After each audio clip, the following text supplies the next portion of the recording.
Bismillahirrahmanirrahim.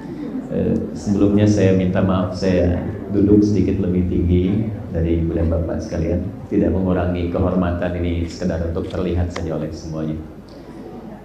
Assalamualaikum warahmatullahi wabarakatuh.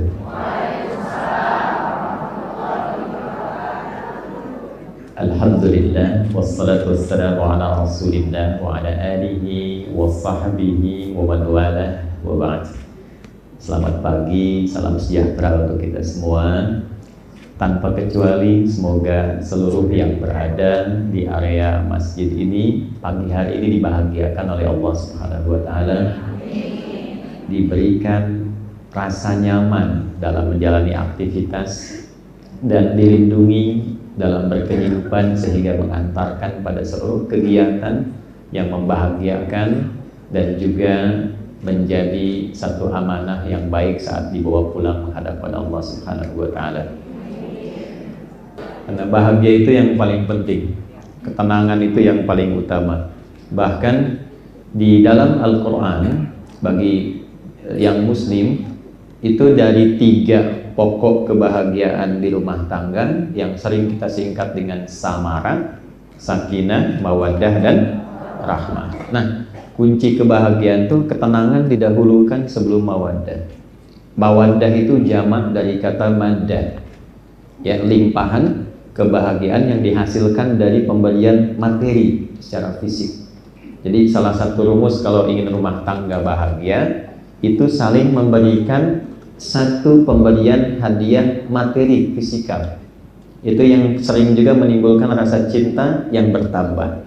Misal kalau istri sedang ulang tahun, bapak boleh kasih hadiah misalnya kesukaannya. Ya, mama, masya Allah, selamat milad, tambahin emas 2 kilo. Nah, itu rasa cinta bertambah, Pak. Ya. Suami saat milad dimasakin kue kesukaannya misalnya, itu mawaddah. Tapi harta bertambah pun sebanyak apapun itu tidak mendatangkan kebahagiaan yang sejati kalau tidak ada ketenangan. Itulah sakinah. Itulah sebabnya kenapa sakinah didahulukan sebelum mawaddah. Ya, jadi sekaya apapun, sebanyak apapun harta, kalau rumah tangga tidak tenang, tidak membahagiakan. Ya, coba deh ibu pilih ya, kaya tapi gelisah atau miskin tapi tenang. Pilih. Enggak ada pilihan ketiga. Saya tahu pengen senang dan kaya. Baik, nah itu kuncinya. Baik, hari ini saya juga baru tahu judulnya saat saya duduk. Saya melihat kenali dan waspada musuh hatimu. Ya, baru tahu tadi pembahasan. Tapi ini menjadi penting karena menjadi bagian salah satu unsur pokok dari tugas BPK itu sendiri. Di Undang-Undang Nomor 15 Tahun 2006, di situ ada 19 bab Romawi, 40 pasal. Ditandatangan oleh Pak SBY 30 Oktober 2006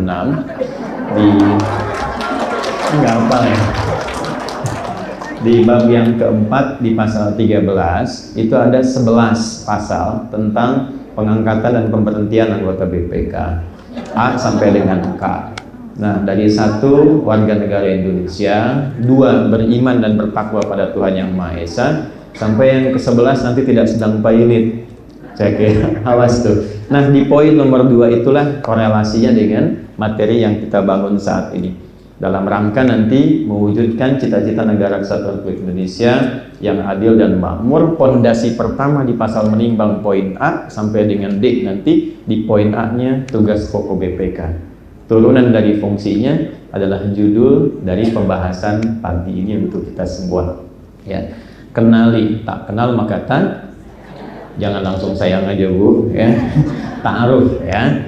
Kan kenal itu tidak harus sayang, ya. Ibu kenal suami tetangga kan nggak harus langsung sayang, bahaya. Ya, ta'aruf, kenali. Jadi kita akan buka dengan cepat untuk sampai kepada hati. Kita mesti bedah dulu tentang anatomi keadaan diri kita. Kalau tentang fisik, yaitu ranahnya nanti ada di biologi dan turunannya. Tapi sekarang kita ingin tahu dulu tentang diri kita sampai ketemu hati. Dari hati itu nanti tahu unsurnya, dari unsur bagaimana mewaspadai. Jadi kurang lebih itu gambaran singkatnya. Nah, topik utamanya Mari kita mulai, dan saya mohon izin berdiri ya untuk mudah terlihat dan mudah menyampaikan turunannya.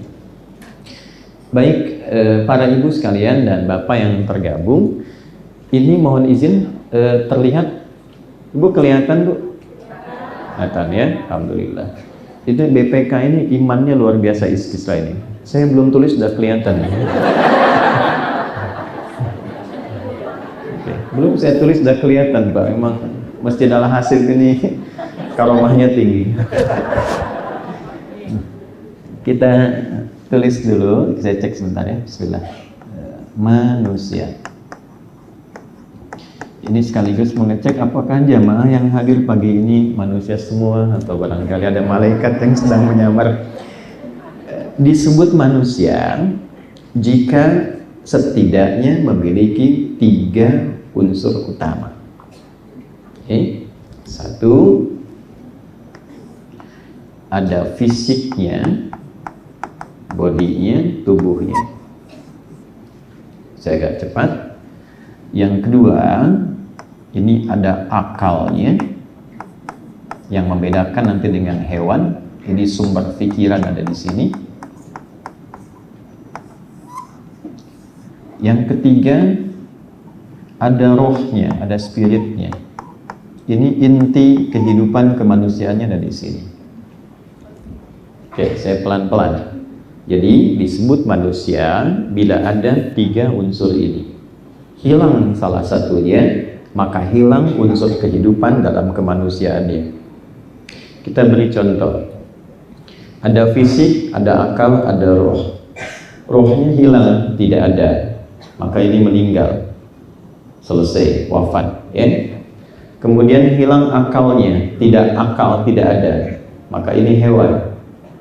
Ya, karena itu hewan tidak berakal. Nah, kalau hewannya berakal, bahaya.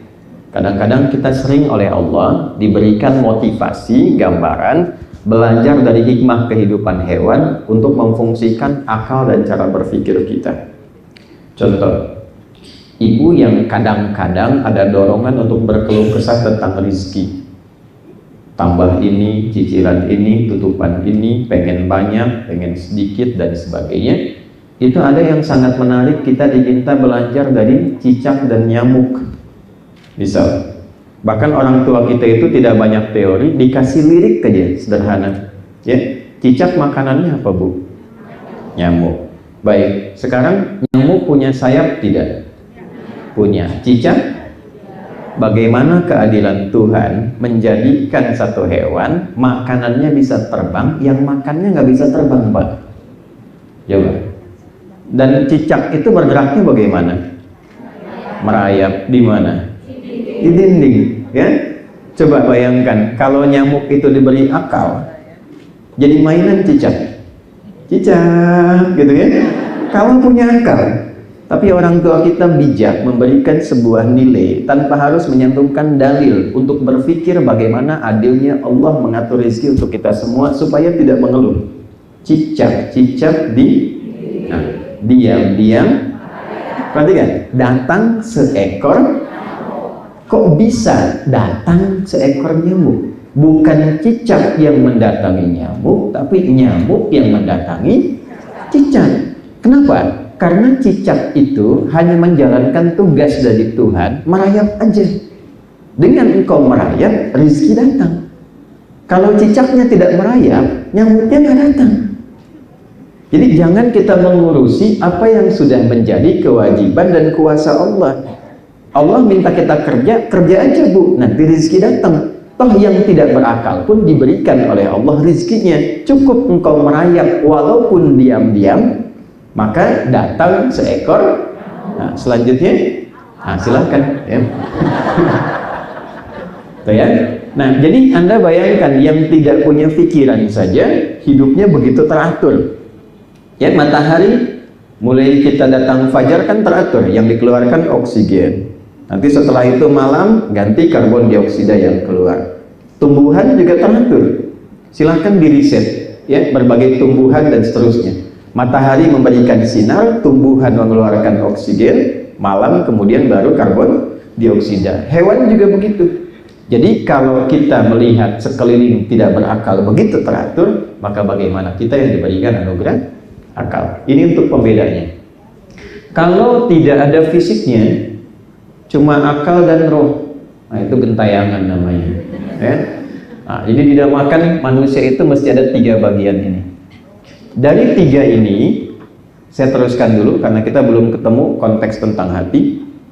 Dari 3 ini, lalu Allah meminta kita mengatur keseimbangan supaya 3 bagian diri kita ini berfungsi dengan optimal.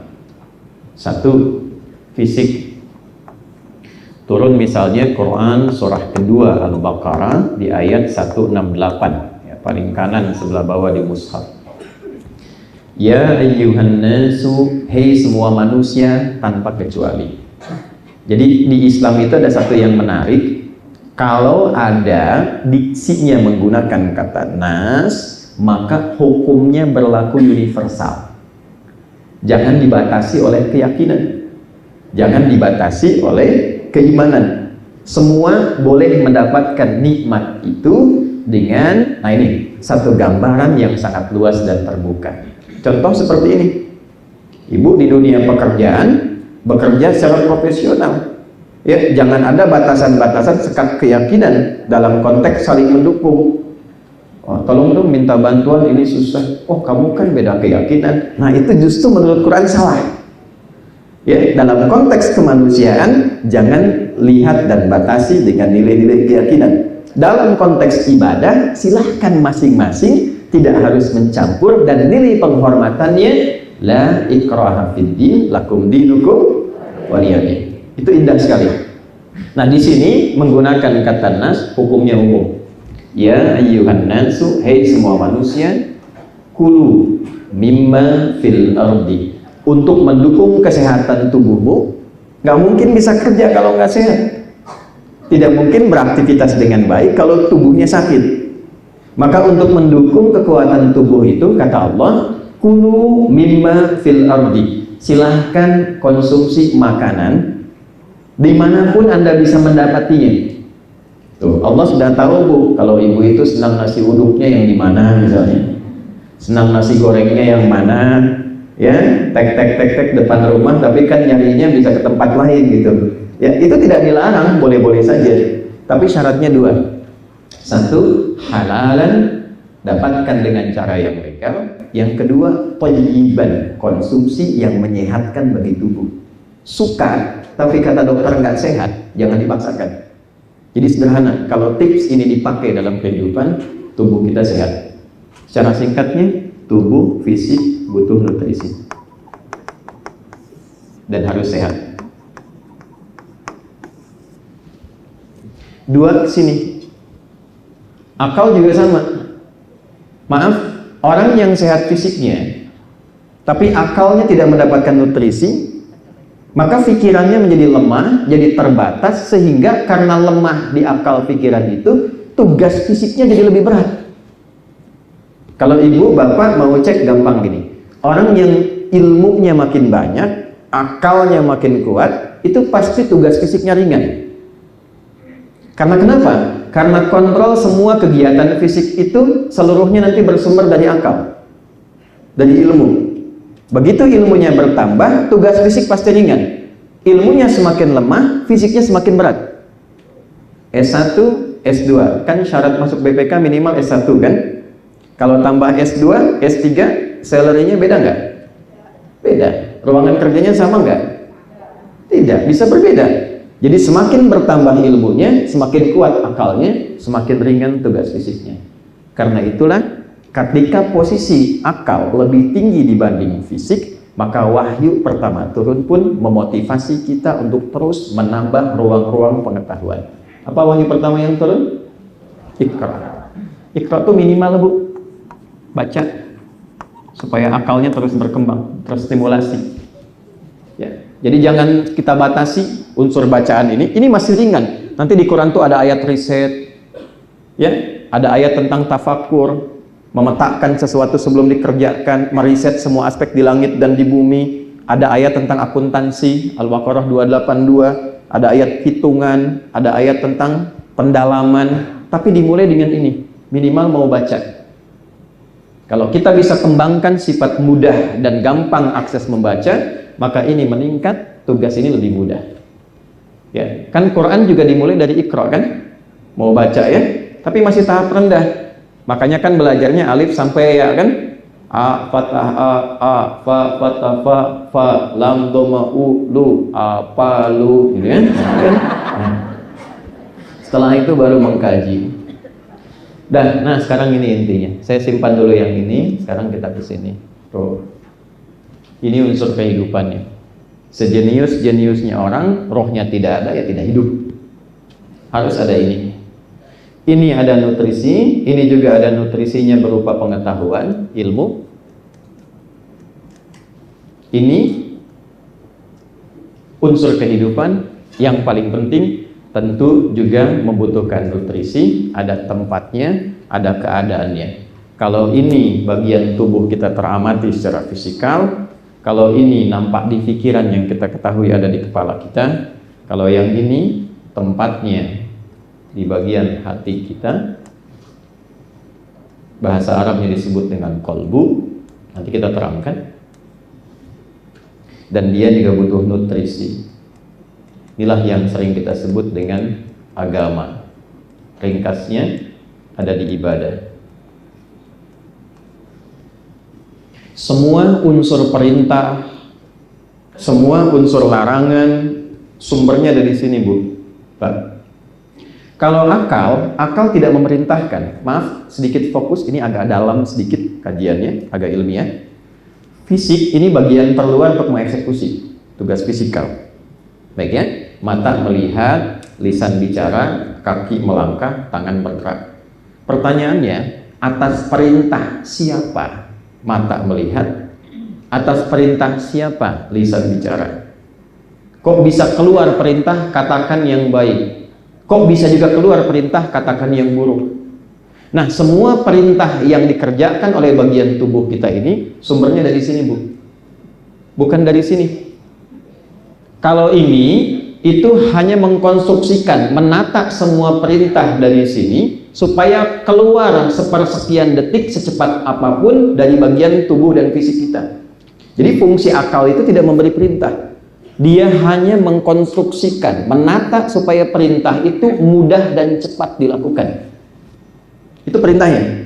Jadi ketika dari kolbu, dari hati memerintahkan, disaring di akal, ditembuskan ke bagian fisik kita. Kuasa Tuhan Allah Subhanahu wa taala menjadikan itu sepersekian detik cepat keluar. Makanya sifat akal itu netral. Ya. Kan sekarang sering ada campaign akal sehat ya. Akal sehat itu gampang, yang penting belajar yang benar. Yang sekarang jarang dikaji itu adalah jiwa yang sehat, kolbu yang sehat, hati yang sehat. Karena di sini semua sumber perintah dan larangan muncul. Di sini semua sumber kehidupan ini berasal. Jadi kalau di sininya tidak sehat, ibu pintar, jangan ibu dah, yang di luar saja. Ya. Misal ada orang pintar, tapi di sininya kotor, tidak baik. Maka kepintarannya hanya akan digunakan mengeksekusi yang kotor itu supaya cepat dilakukan. Tapi kalau isinya di sini baik, maka semua yang keluar dari isi hati ini ditembuskan ke akal supaya cepat dikatakan atau dilakukan oleh bagian fisik kita. Paham sampai sini? Halo? Maaf ya Bu ya, agak ilmiah sedikit, agak serius sedikit. Nah, kalau sudah paham ini, baru kita sampai ke hati. Membahas ke sini, baru masuk kepada temanya. Jadi saya ingin kita paham dulu, kalau lisan itu ada yang bicaranya kurang bagus, ya, yang tanggung jawab itu ada di sini. Jadi kalau ibu dengan suami di rumah atau di pekerjaan ingin nyaman, kan jarang ada yang mengatakan, misal mohon maaf ya, mohon maaf sekali, sumber semua perasaan itu kan bukan di pikiran. Ya, semuanya di sini. Gak enak hati. Saya belum pernah dengar ada orang bilang gak enak akal. Duh, saya gelisah nih, kenapa? Gak enak akal. Semua dari sini sumbernya. Ya, kalau yang Muslim bisa didapatkan di hadis Nabi di Al-Arba'in nomor hadis yang ke-6, dicantumkan oleh Imam Nawawi. Ya, kemudian disampaikan dari Nabi Sallallahu Alaihi Wasallam. Perhatikan kalimatnya, ala inna fil jasadi mudghah. Semuanya, kata Nabi, perhatikan dan ketahuilah, dalam tubuh kita itu ada satu bagian. Hati-hati. Idza shalahat shalahal jasadu kullu. Kalau bagus itu, maka akan berpengaruh pada semua bagian tubuh ikut bagus. Wa idza fasadat fasadal jasadu kullu. Kalau itu jelek, maka berpengaruh jelek ke semua bagian tubuh. Ala wahiyal qalbu, ya, dan itulah qalbu. Diterjemahkan oleh Ahmad Dhani, ada satu bagian itu kan dalam diri kita, ya, sentuhlah dia tepat di, nah maka ia akan jadi milikmu untuk selamanya, ya. Nah ini hati. Apapun itu. Ayo kita mulai. Kita turunkan. Ini saya mohon izin, saya hapus dulu. Ini saya baru berinteraksi dengan alat ini, jadi kalau pakai manual saya hapus tangan boleh ya. Nah, bismillah. Nggak apa-apa. Saya sudah biasa datang sendiri, kan, nulis sendiri, hapus sendiri, masya Allah, biasa. Anda tinggal ikut, lihat, nulis, nyatet, pulang, masuk surga. Ya, masuk surga tidak cukup dengan amin. Kita belajar dulu. Hati. Ya, sekarang kita belajar konstruksinya ya. Ini saya bulati aja deh. Gini ya. Disebut qalbu. Nanti saya terangkan kenapa disebut dengan qalbu. Karena terambil dari bahasa Arab. Ya. Pelan-pelan.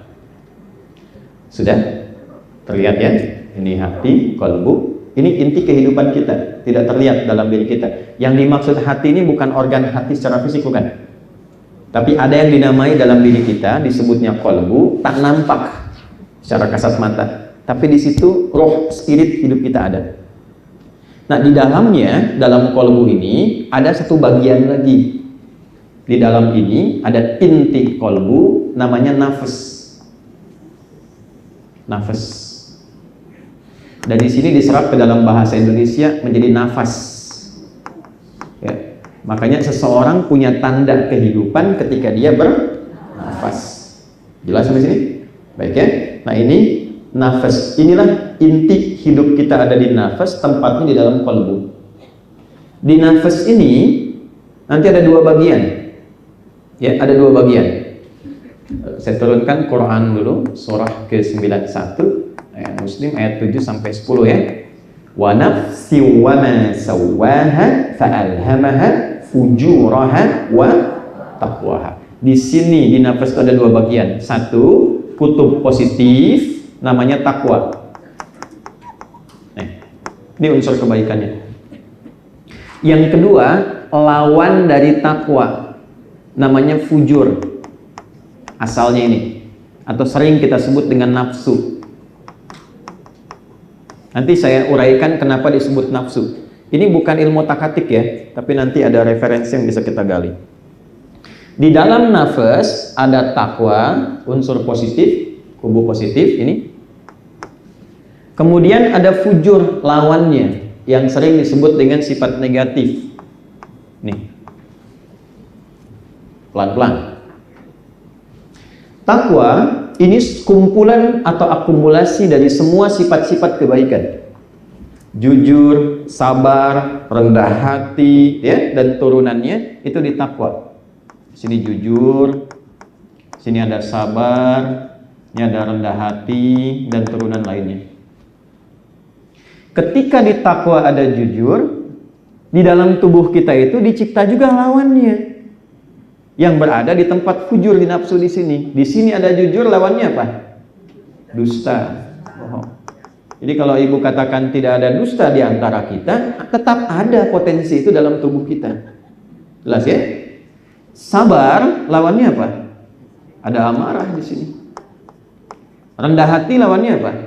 Sombong. Nah, sekarang lihat ilmunya. Perhatikan baik-baik. Akumulasi takwa ini adalah detilnya gambaran dari semua sifat-sifat kebaikan. Karena itulah kalau ibu dan bapak jeli mengamati, orang tua kita dari dulu itu mendahulukan ketakwaan sebelum kecerdasan dalam konteks membangun negeri. Karena diharapkan pembangun negeri ini dan pemakmurnya, hati-hati pada poin ini, diharapkan punya sifat baik dulu sebelum cerdas. Karena kecerdasan yang didorong dengan sifat ketidakbaikan justru itu menghancurkan. Misal, kita punya undang-undang pendidikan Sisdiknas nomor 20 tahun 2003. Itu di pasal menimbang saja kan ada 5 poin ya. Ya itu hafal nggak? A, B, C, D, E. Di poin B coba lihat. Undang-Undang Dasar 1945 mengamanatkan pemerintah mengusahakan menyelenggarakan satu sistem pendidikan nasional yang meningkatkan keimanan dan ketakwaan pada Tuhan Yang Maha Esa serta akhlak mulia, baru mencerdaskan kehidupan bangsa. Oke, kita tarik misalnya ke kepolisian, Tribrata. Saya ngajar di Sespim juga, saya ngajar di Sepoluan. Tribrata itu yang pertamanya, kami polisi Negara Kesatuan Republik Indonesia yang beriman dan bertakwa pada Tuhan Yang Maha Esa. Sabta Marga di TNI ada 7 ya, dari kami warga negara Indonesia yang bersendikan Pancasila. Patriot nomor 3-nya Ksatria, kami Ksatria Indonesia yang beriman dan bertakwa pada Tuhan Yang Maha Esa. Hakim dari mulai Cakim tuh mau masuk ada Pancadharma dari Ksatria sampai Tirta, kami Hakim Indonesia yang beriman dan bertakwa pada Tuhan Yang Maha Esa. BPK juga sama. Tadi kan bab yang keempat pasal 13 dari 11 untuk keanggotaan BPK, nomor 2-nya beriman dan bertakwa pada Tuhan Yang Maha Esa. Karena itulah kemudian ini diikat dengan pasal 1 di Pancasila pada setiap turunan keputusan berbangsa bernegara. Undang-Undang BPK nomor 15 tahun 2006 itu dibukanya dengan kalimat dengan rahmat Tuhan Yang Maha Esa. Keputusan presiden juga sama. Turunan rahmat Tuhan itu ini ke sini. Nukleusnya ini, intinya takwa. Jadi berbahagianya kita dan satu-satunya di muka bumi ini negara yang dari dasar perundangannya dan turunan penjagaan pada bangsanya yang menyantumkan sifat takwa itu hanya Indonesia. Silakan Bapak Ibu cek, event itu di negara Timur Tengah tidak ada satupun negara yang menyantumkan pada undang-undang dasar turunannya sampai jadi instrumen kebangsaan dengan sifat takwa kecuali Indonesia. Orang tua kita jenius itu. Ya, nah itu yang harus kita kejar. Dan dengan takwa itulah negeri ini dibangun. Coba Bapak Ibu lihat dan bandingkan dengan para pendahulu kita. Kita kan sedang nuansa kemerdekaan 79 tahun sekarang. Bagaimana Pak Hugeng, bagaimana Jenderal Sudirman, bagaimana Bung Karno, tokoh-tokoh hebat sampai kekinian. Yang didahulukan tuh ketakwaannya. Ibu kalau main ke Sespim, itu pertama kali yang muncul itu adalah baligo Jenderal Hugeng dengan tulisan yang sangat indah. Memang baik jadi orang penting, tapi lebih penting jadi orang baik. Dan satu-satunya jenderal polisi yang menuliskan kata iman di dalam nisannya dan tidak pernah ditampakkan selama hidupnya. Kan namanya Bapak Hugeng Iman Sentosa kan? Tapi nggak pernah dimunculkan Iman Sentosanya selama hidup, Hugeng aja. Begitu beliau meninggal dunia, sebelum meninggal itu dituliskan di nisannya, pada hari ini telah aku buktikan pada Allah Tuhan Yang Maha Esa bahwa imanku betul-betul sentosa. Ini poinnya. Ini sendinya. Tapi untuk mendukung ke arah ini, termasuk nanti di rumah tangga, di kehidupan sosial, mesti ada ini. Tuh. Karena tidak mungkin orang itu jujur kalau tidak diciptakan dusta. Tidak mungkin bisa sabar kalau tidak ada amarah. Jadi cara melihatnya begini, marah itu diciptakan bukan ingin menjadikan kita pemarah, bukan. Tapi supaya menjadi katalis agar sifat baiknya yang sabar muncul. Sebab kalau nggak ada amarah, nggak mungkin tiba-tiba ibu bisa sabar. Coba deh ibu nyoman, ya yang online sekarang nih. Bapak pulang ke rumah misalnya, hadir ya, tiba-tiba ketika datang ke rumah, ibu bilang, sabar ya Pak, sabar gitu, nggak ada angin, nggak ada hujan. Pasti Bapak tanya, Mama sehat? Mesti ada pemicunya. Ya, karena itulah Allah menyampaikan, fa'alhamaha fujuraha wa taqwaha, qad aflaha man. Nah, sekarang selalu ada kata gini, manajemen kolbu, manajemen kolbu. Yang paling gampang tuh gini, manajemen kolbu dalam Quran. Yang paling gampang kita memahami bahwa nafsu fujur itu diciptakan bukan ingin menjadikan diri kita larut dalam masalah, tapi untuk menjadi katalis supaya takwanya muncul. Prakteknya, setiap menemukan sifat buruk dalam kehidupan, itu tanda dari Tuhan supaya kita cepat mengeluarkan lawan yang baiknya. Itu dulu. Jadi kalau suami pulang ke rumah dalam keadaan marah, ibu jangan marah dulu. Karena marah dititipkan pada suami supaya melatih kesabaran diri ibu itu muncul. Karena ke depan itu ada masalah lebih tinggi yang ibu harus atasi dengan kesabaran ekstra. Kalau tidak dilatih sekarang, nanti semakin tidak kuat yang di depan. Ya, jadi bukan ingin menjadikan suami seorang pemarah. Dilawannya bagaimana? Papa pulang ke rumah sedang marah, terima dulu. Alhamdulillah. Kok mama bilang alhamdulillah? Kesabaran, Pak. Marah dititipkan pada papa supaya mama bisa meningkatkan kesabaran. Cepat cari lawannya. Suami datang marah, ibu nanya, kamu kenapa? Emang kenapa? Gak nyambung. Lawan. Papa pulang ke rumah menemukan istri cemberut. Lawan cemberut apa? Senyum. Si cemberut, mama. Kayaknya kenal deh. Ini iPhone terbaru. Itu pasti harmoni. Tuh Pak, lihat tuh langsung. Ya. Tapi kalau dilawan dengan satu cemberut yang satu marah, ya perang dunia yang ketiga. Selesai semua. Maaf ya, ini memang secara teoritis mudah disampaikan. Prakteknya tidak semudah mengatakan. Karena itu juga sama, Ustadz juga sama. Itulah sebabnya Ustadz kalau bahas materi ini jarang bawa istrinya.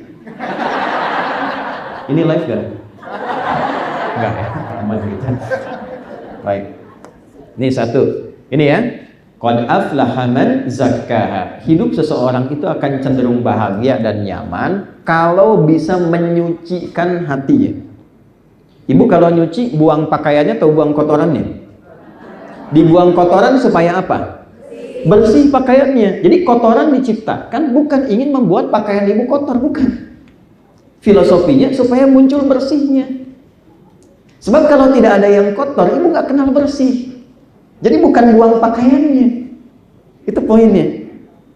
Sama ini juga begitu. Nafsu diciptakan bukan ingin meningkatkan sifat buruk, tapi supaya baiknya muncul. Jelas sampai sini? Oke. Kalau sudah jelas, mari kita ambil prakteknya satu persatu dengan turunan-turunannya. Bismillah. Saya hapus yang di sini. Nggak apa-apa, ini bersih tangan saya. Saya nggak geser supaya ini nggak hilang. Ya. Bismillah. Fokus Bu, baik-baik. Kan kita belum ketemu ini. Ini baru kenali, waspada kan belum? Ya. Saya turunkan lagi ya, sini. Ini hati. Apa tadi namanya hati? Kolbu. Apa artinya kolbu? Hati. Artinya hati, kolbu ya. Oke. Kolbu itu asal katanya dari koluba, yang terbolak-balik, yang selalu bikin gak tenang. Kenapa? Karena di dalam kolbu ini tadi ada pertentangan, pergulatan antara takwa dengan nafsu. Jadi selalu membuat suasana hati kita itu tidak normal, tidak tenang. Karena selalu ada pilihan. Ibu bangun tidur aja kan pilihannya bisa banyak. Apakah langsung ke kamar mandi? Apakah lihat status di WA? Kan? Atau ingin kemudian ngecek yang lain? Kan pikiran banyak kan? Nah, yang menentukan gejolaknya di sini. Tapi yang memberikan pengaruh siapa dan bagaimana cara mengambil keputusannya? Nah, inilah yang penting untuk kita uraikan pada saat ini. Bagian pertama secara internal sudah kita bahas. Kalau sedang menemukan mood yang tidak enak, tidak baik, cepat cari lawannya yang baik. Itu cara mudah mengatasinya. Ya, kalau dalam bahasa agamanya husnudzan. Ambil perangkat yang baiknya untuk menutup yang jeleknya. Itu semakin mendamaikan hati itu lebih tenang. Itu poin utamanya. Ya, jadi kalau ada tetangga lewat tidak nyapa, hati-hati. Yang ibu harus waspadai, jangan sampai yang ini dominan keluar. Sombong dia tuh nggak nyapa gitu kan? Nah kan, kemarin aja dia begitu saya yang ini kan, nah itu nggak selesai. Cepat cari lawannya. Oh dia tidak nyapa, lawannya nyapa. Kita yang panggil. Jeng, apa kabar?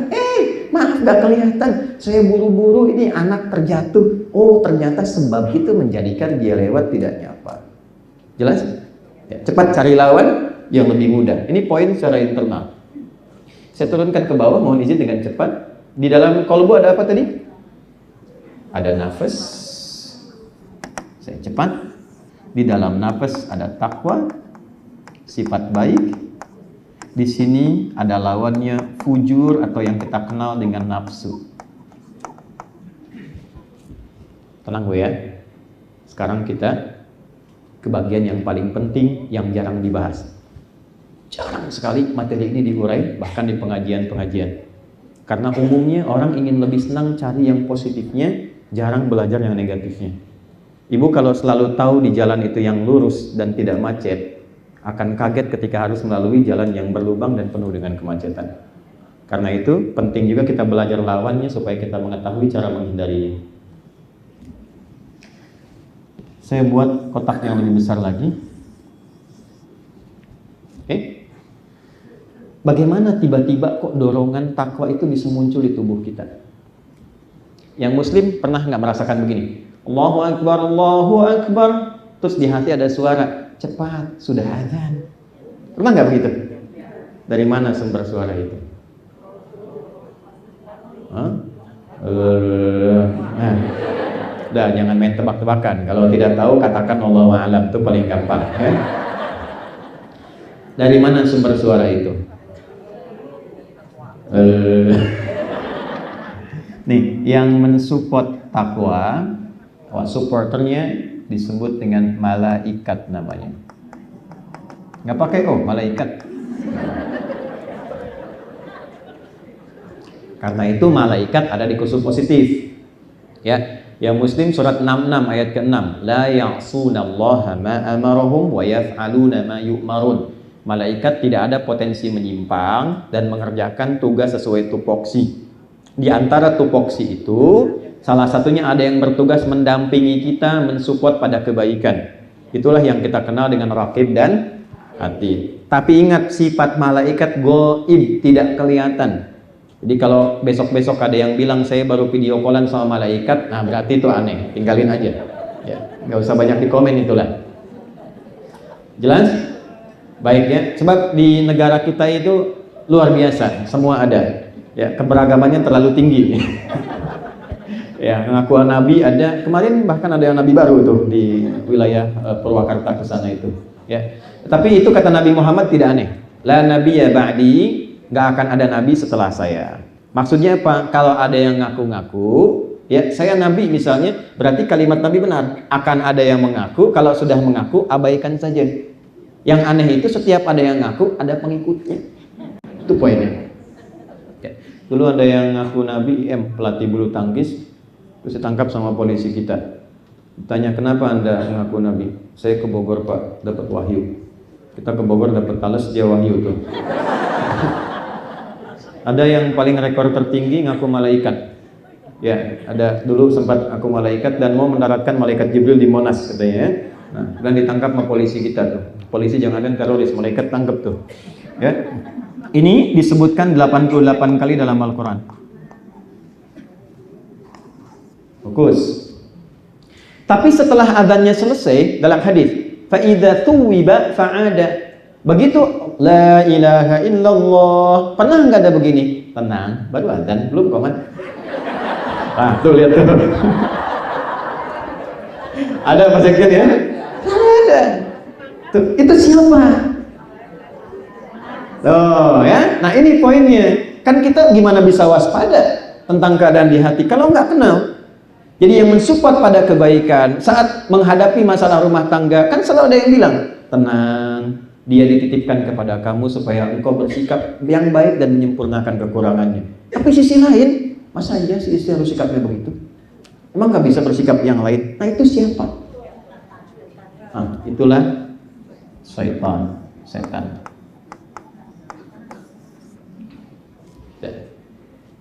Setan di dalam Al-Quran juga disebutkan sebanyak 88 kali.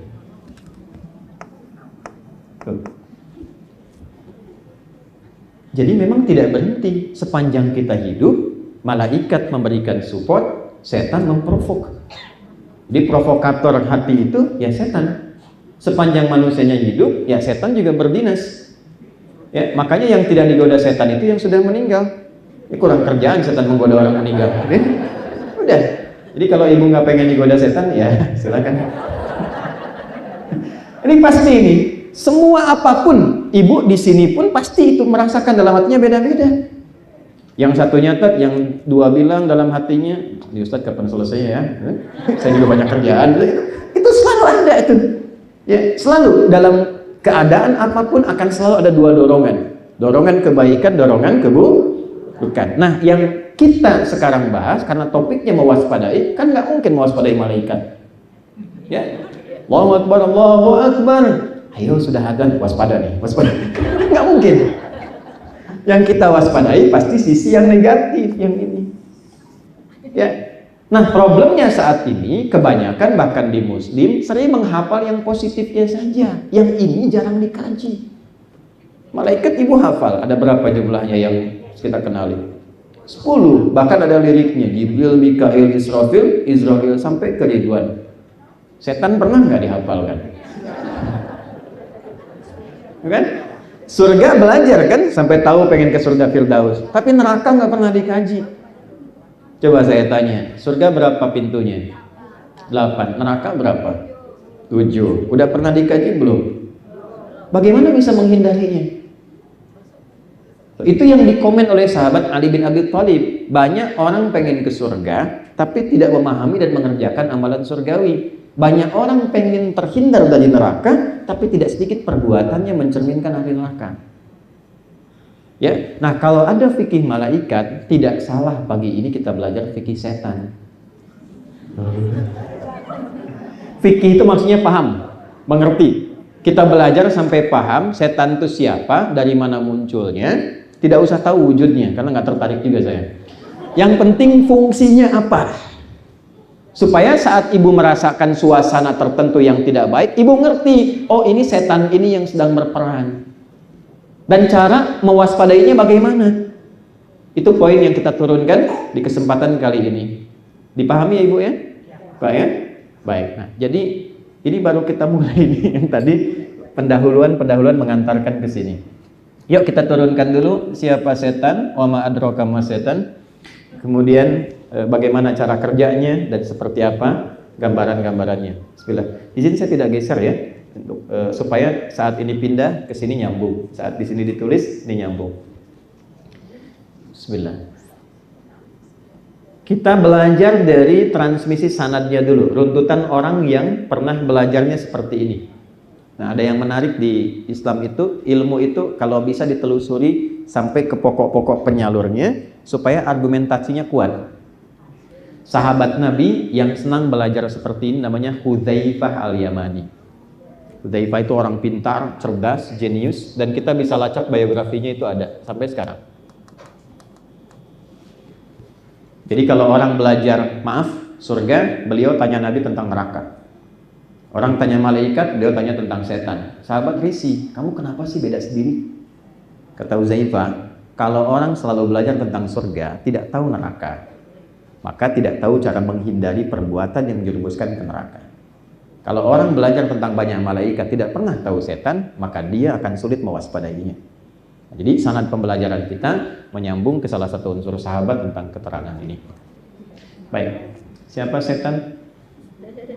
Ada yang tahu? Boleh angkat tangan. Kita mulai dengan 5 juta. Saya serius. Ya, 10 juta. Umroh.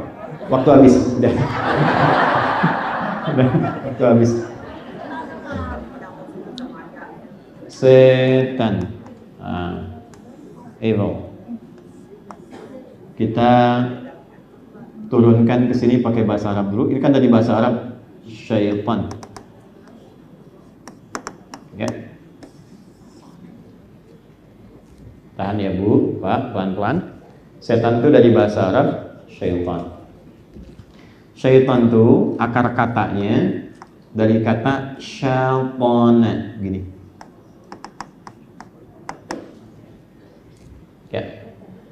Saya mohon maaf sebesar-besarnya, saya tuliskan dengan rinci nama-nama ini supaya nanti ibu dan bapak bisa waspadai. Pesan dari Nabi, kalau namanya ada kemiripan apalagi sama, cepat ganti ya. Jadi kita turunkan satu-satu nih. Syatona.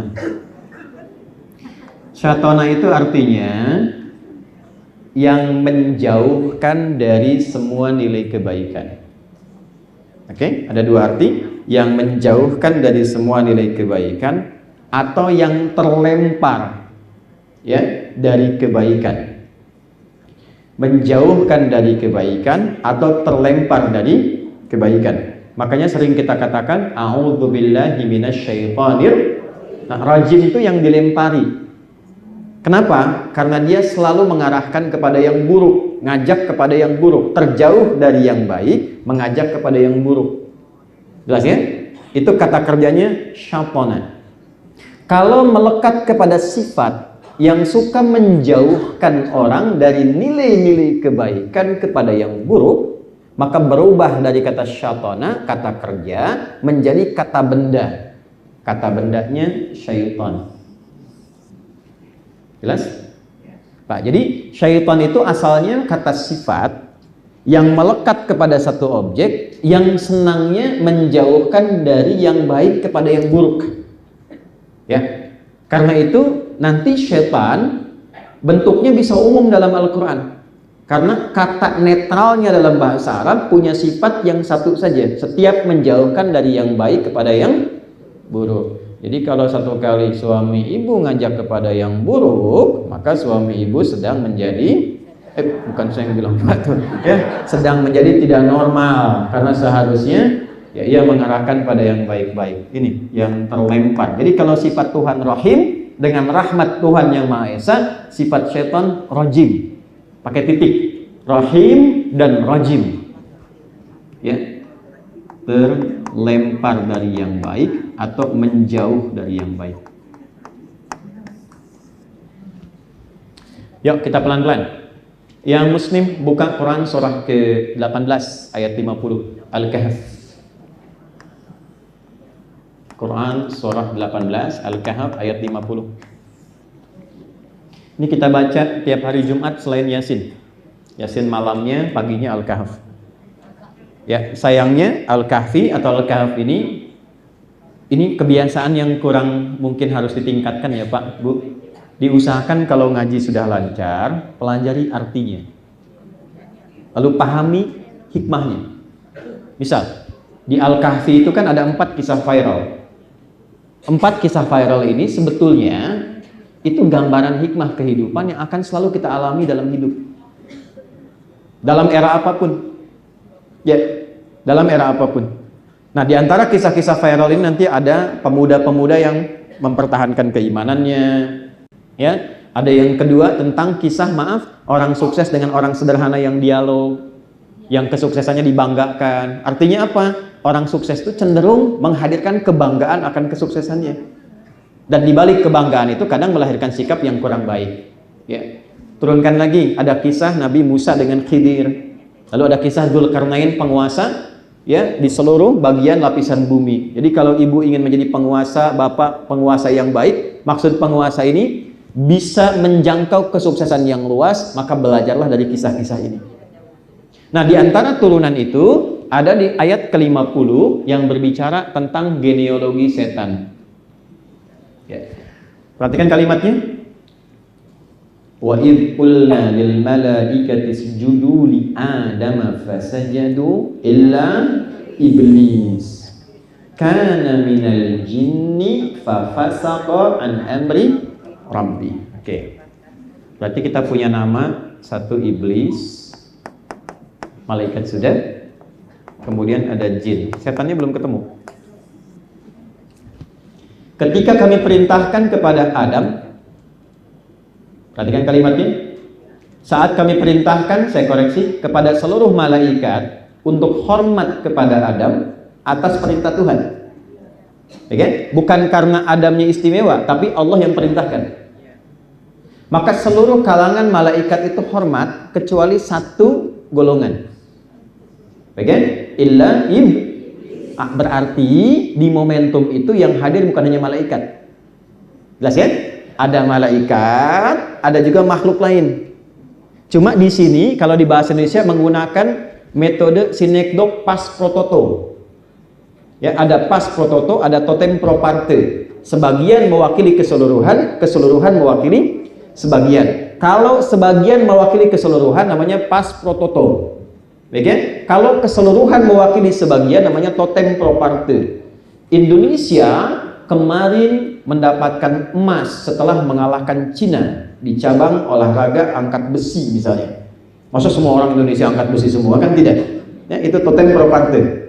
Tapi kalau kita katakan Rizky Juniansyah, ya kan, mengalahkan pesaingnya dari Cina dan membawa kebanggaan bendera merah putih Indonesia, itu pas prototo. Di sini disebutkan malaikat karena ini yang paling dominan.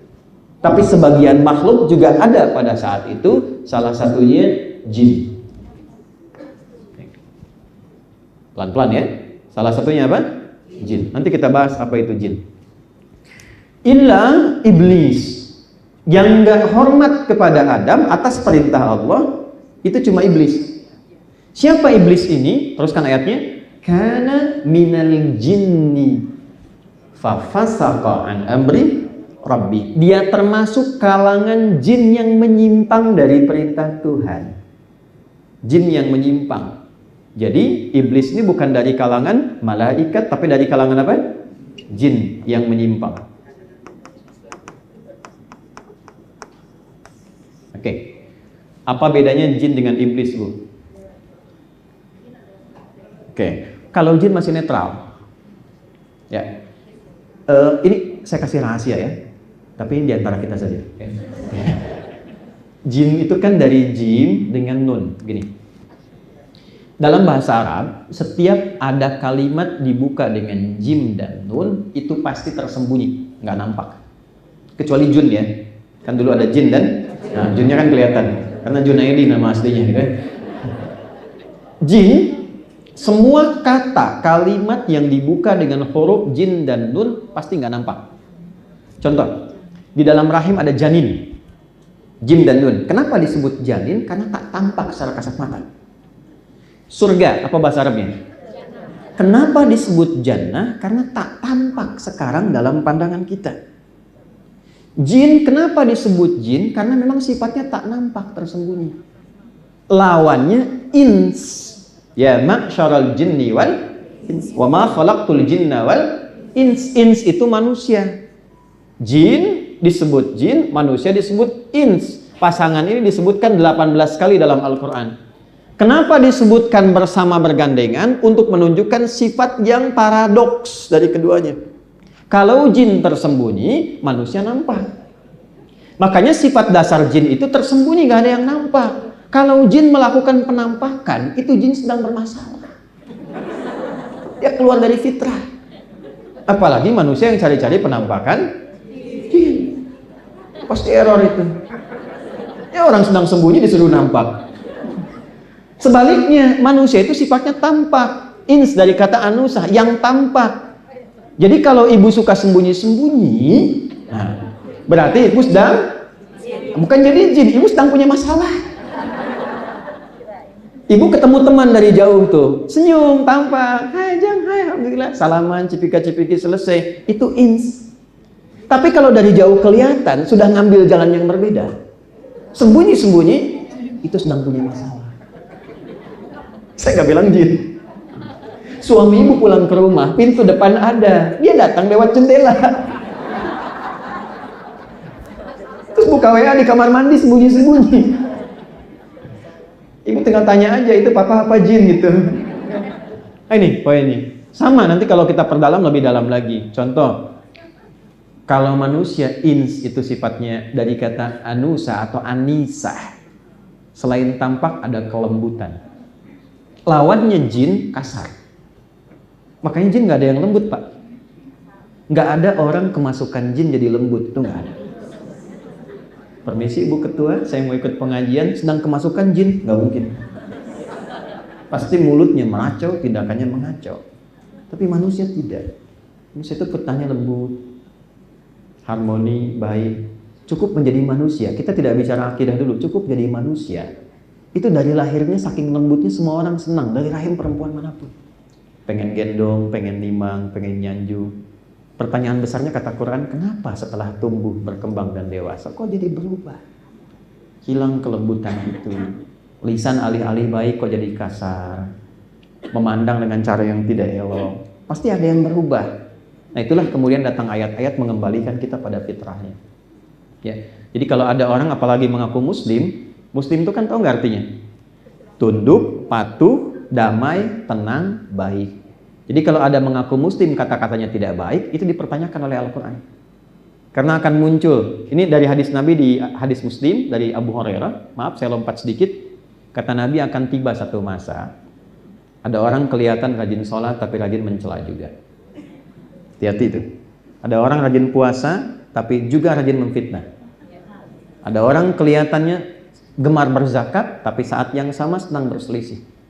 Puncaknya ini wasafaka dama hada, bahkan ada yang menumpahkan darah dan menyebut nama Tuhan di dalamnya. Ya, hati-hati kalau ada yang begitu, waspada Pak ya, ketua DKM tuh yang begitu jangan dikasih akses masuk ya. Ya, yang begitu tuh, tiba-tiba ini kafir, ini begini, tembak ini, bom ini, itu Nabi sudah ingatkan jauh-jauh hari. Kalau terjadi demikian, sholat dan mencela itu tu'khadhu hadza min hasanati, ini bunyi hadisnya wa hadza min hasanati. Kalau ada orang sholat dan mencela orang lain, itu pahala sholatnya langsung dipindahkan kepada yang dicela itu. Ya. Itu poinnya tuh. Dan kurang lebih nanti saya buka sesi boleh ya, supaya nyambung dulu. Makanya hati-hati, dan itu kalau disebutkan terjadi. Ya, makanya dulu waktu saya ngajar di Lampung, saya baru sampai dari Lampung juga tadi jam 1 hampir setengah 2 malam. Ya. Dan kita kesini, dulu waktu ada kejadian bom di Jalan Tamrin itu, duar gitu. Dan kita berharap berdoa jangan pernah terjadi seperti itu lagi ya. Itu di Lampung langsung ada pertanyaan, Ustaz, apakah bom di Jalan Tamrin termasuk jihad fisabilillah? Saya bilang tegas mengatakan gini, Mas, sependek pengetahuan saya, jihad fisabilillah itu jihad di jalan Allah, bukan di Jalan Tamrin. Apa di sini? Nah, itu jin itu. Nah. Dan nyambung dulu sini ya. Ini iblis asalnya dari jin yang menyimpang. Fa fasaqa an amri rabbi. Harusnya dia mengerjakan taat pada perintah, jin hormat ikut. Dia nggak mau hormat. Nanti rincian ini ada di Quran surah 7 ayat 12 sampai 13. Dikonfirmasi oleh Allah. Allah itu gampang, maha tahu segalanya. Cuma supaya langsung keluar di lisannya jin ini, sehingga dia tidak punya potensi ngeles. Makanya kadang hakim kan sudah punya bukti tuh, ya kan? Tapi dimunculkan dalam lisan itu supaya keluar. Nah Tuhan maha mengetahui, dimunculkan di lisan jin ini supaya terdengar oleh malaikat dan sekitarannya. Qala ma mana'aka alla tasjuda id amartuk. Quran surah 7 ayat 12. Hei, kenapa engkau tidak mau sujud ketika aku perintahkan? Jadi yang penting bukan Adamnya. Yang penting aku perintahkan, kenapa kamu gak ikuti? Gitu. Apa kata jin ini pada saat itu? Ana khairum minhu. Saya lebih hebat dibanding dia. Khalaqtani min narin wa khalaqtahu min tin. Kau ciptakan aku dari api, kau ciptakan dia dari tanah. Tidak layak, tidak level yang tinggi, harus hormat pada yang rendah. Nah, perhatikan baik-baik. Ketika yang baik tertutupi oleh yang buruk, bahasa Arabnya disebut dengan iblis namanya. Dari kata balasa. Baik ya? Yang baik tertutup oleh yang buruk. Sebaliknya, kalau yang buruk ditutup oleh yang baik, itu disebut dengan libas namanya. Libas disebut dengan pakaian. Kenapa ibu pakaiannya, bapak disebut dengan libas? Karena ada aurat yang buruk untuk tampak. Supaya tidak tampak, kita tutup. Sesuatu yang menutup dari yang buruk sehingga tampil baik disebut libas. Walibasut taqwa dzalika khair. Tapi yang baik ditutup oleh yang buruk disebut dengan balasa, makhluknya disebut dengan iblis. Jadi pengetahuan pertama, kenapa iblis disebut dengan iblis? Karena kebaikan-kebaikan yang selama ini telah ditenun saat dia berada di alam malaikat itu hilang karena satu kesombongannya saja. Tertutup. Iblis. kenapa nama sifat yang dimunculkan? Supaya waspada untuk kita semua. Kalau mau sombong, sudah ada iblis, Bu. Gak usah ikutan, Pak. Dan resikonya tinggi. Terusir dari surga, terlempar, tercela sampai sekarang, terlaknat. Jadi percuma kalau mau sombong. Ya, saingannya terlampau berat, iblis. Oke? Nah, iblis itu saat jadi iblis itu buruk untuk dirinya sendiri. Belum menggoda. Jadi belum punya sifat menggoda. Diberilah kesempatan oleh Tuhan, oleh Allah dengan sifat Rahman Rahimnya untuk tobat. Tapi yang keluar apa? Saya ingin buktikan ya Allah kalau memang saya itu hebat. Maka apa pembuktiannya? Diteruskanlah detailnya di Quran surah Al-Baqarah, Quran surah 2 di ayat 34 sampai 35. Itulah sebabnya kenapa ayat 34 ini pembukanya mirip ya, serupa dengan Quran surah 18 ayat 50. Di sini wa idz qulna lil malaikat, di sini wa idz qulna lil malaikat. Wa idz qulna lil malaikati isjudu li adama fasajadu, ya, perhatikan, illa iblis aba wastakbar. Dia enggak mau sujud karena sombong. Lalu dia katakan pada Tuhan, engkau kan akan masukkan Adam ini ke surga. Maka beri aku kesempatan untuk membuktikan aku ini hebat. Aku akan goda dia supaya menyimpang dari perintahmu. Nah, ketika dia mengatakan akan menggoda Adam, berarti kan menjauhkan dia dari kebaikan, menuju keburukan. Maka dirubahlah oleh Tuhan nama sifatnya dari iblis menjadi syaitan. Perhatikan ayat 36-nya di Al-Baqarah, fa'azallahumas syaitan. Ayat 34 masih disebut iblis, ayat 35 Adam ketemu Hawa kemudian di surga, ayat 36-nya, mohon maaf, lihat kalimatnya, iblis dirubah namanya menjadi syaitan karena dia punya sifat baru, bukan hanya buruk bagi pribadinya, tapi juga menularkan keburukan itu bagi makhluk di sekitarnya. Fa'azallahumas syaitan. Baru ketemu setan. Dan apa kaitan dengan kita? Kita oleh Quran itu disebut anak cucu keturunan Adam. Namanya Bani Adam. 7 kali disebutkan dalam Al-Quran.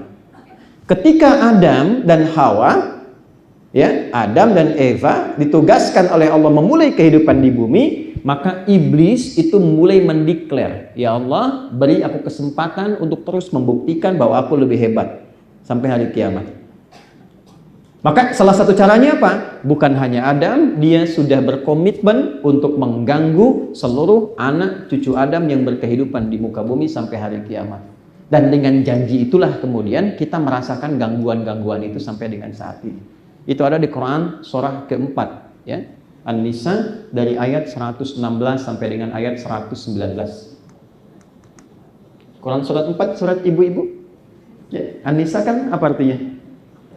Bukan perempuan, bukan wanita, jangan maksa. An-Nisa itu bukan perempuan, bukan wanita. An-Nisa itu perempuan-perempuan. Nggak pakai oh. Kalau perempuan Bu, nih Bu ya, nanti satu kali Bu, kalau kesini lagi, belajarnya jangan tinggi-tinggi ya Bu ya. Ibu kan jadi perempuan, kenapa tidak mengeluarkan saja tuntunan menjadi perempuan? Pernah nggak Ibu keluarkan ayat tentang perempuan dalam Al-Quran? Itu poinnya. Misal, ini beda dengan laki-laki. Kalau perempuan sendirian, namanya mar'ah. Ini bonus ya.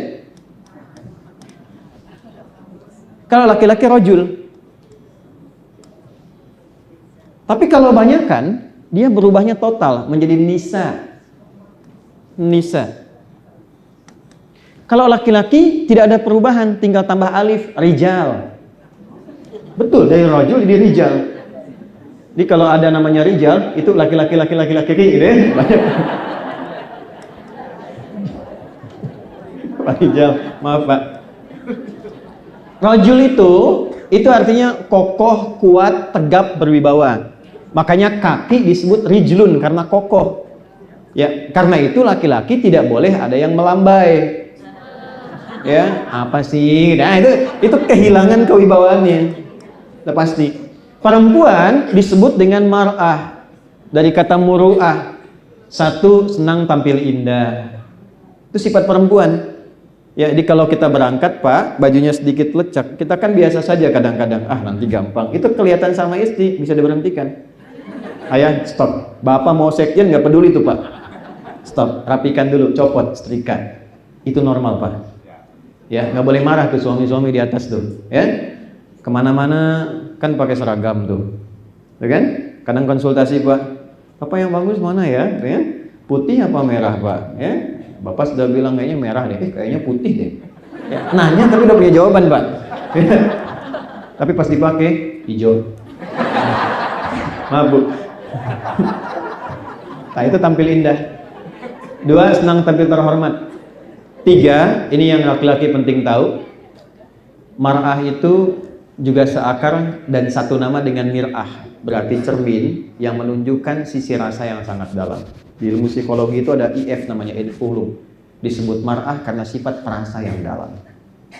Jadi kalau laki-laki itu hanya berpikir singkat, perempuan merasakannya dalam. Makanya orang Arab mengatakan begini, al mar'atu kal mir'ah, perempuan itu seperti cermin. Ibu tahu cermin? Ya makanya senang bercermin kan? Rumah cermin, turun, mobil lihat spion lagi kan, masuk sini betulin lagi ya.